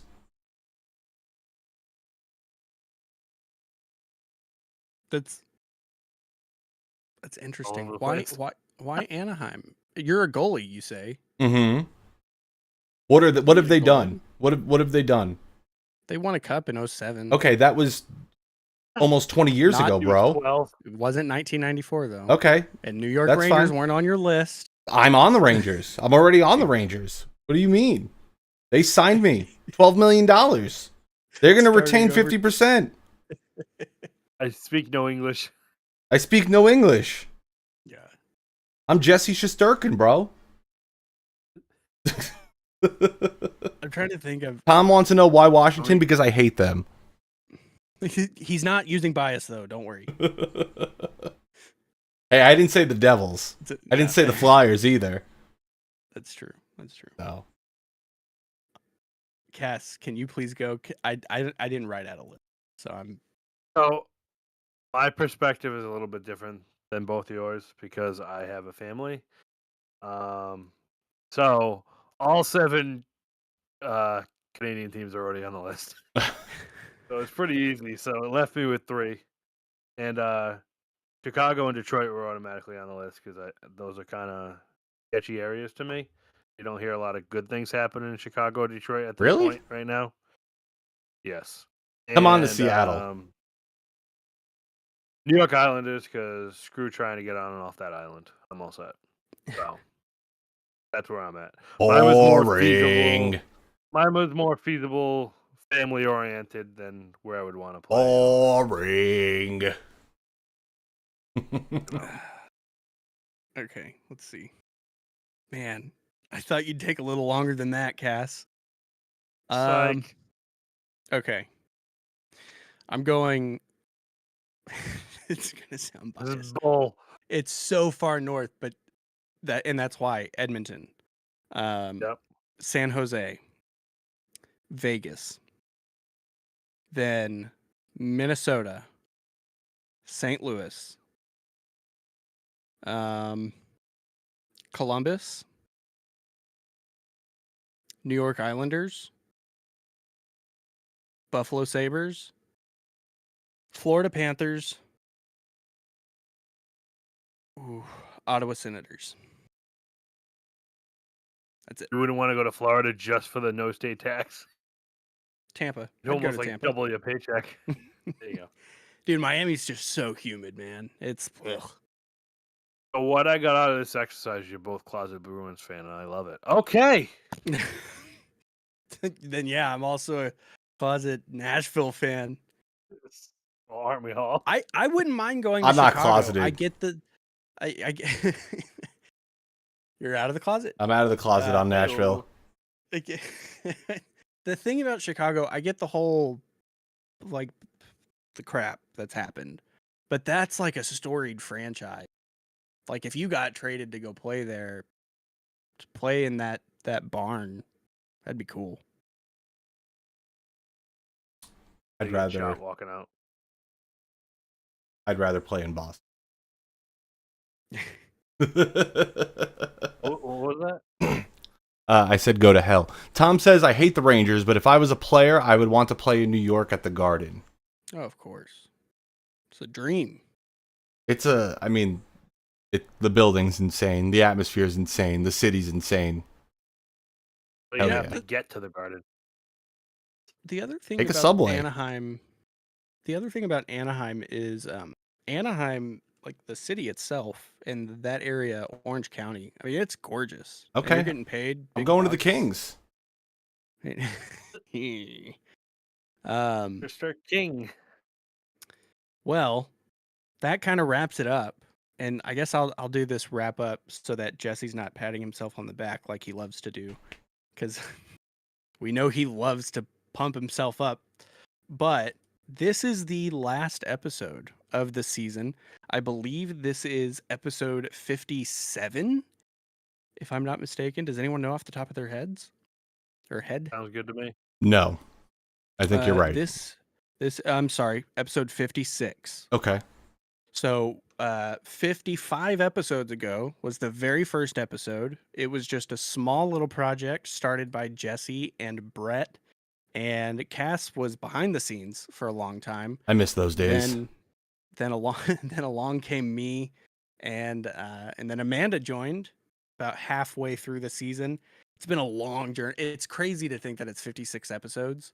It seems like it's fewer somehow. But thank you, Jesse, for starting the whole thing, for making this an idea and actually starting it. It's been an And idea for a then- while.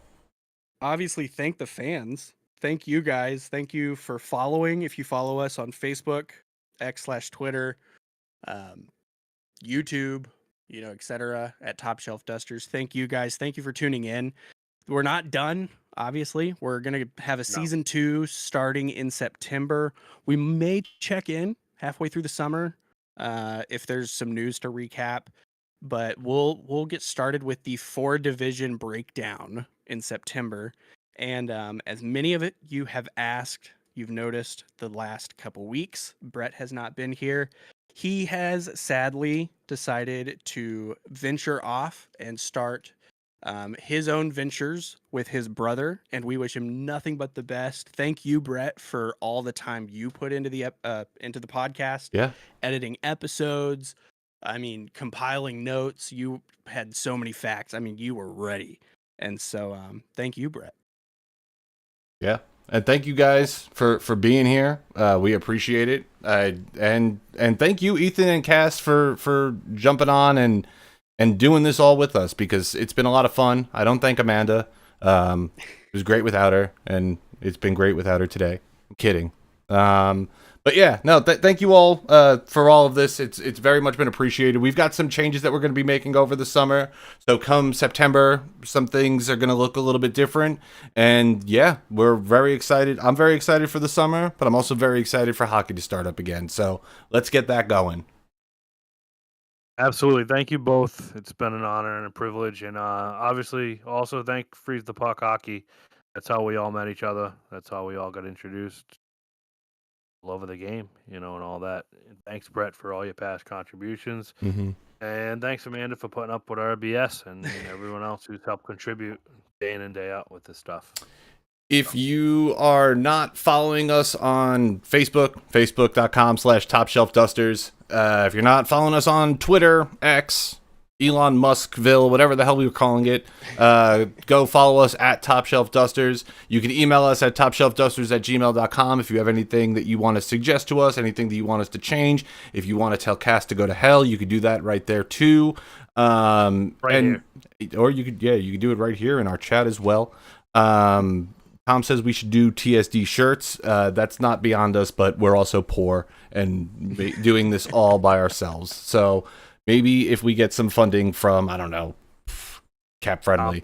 Oh wait, we can't, Tom. We can't. And then if you're not following Freeze the Puck Hockey, go do that as well. Facebook.com/Freeze the Puck Hockey. Without that, we would not be here. So with that page just hit 50,000 likes, which is insane. I joined that page 3 years ago. Cass, you joined 4 years ago at this point?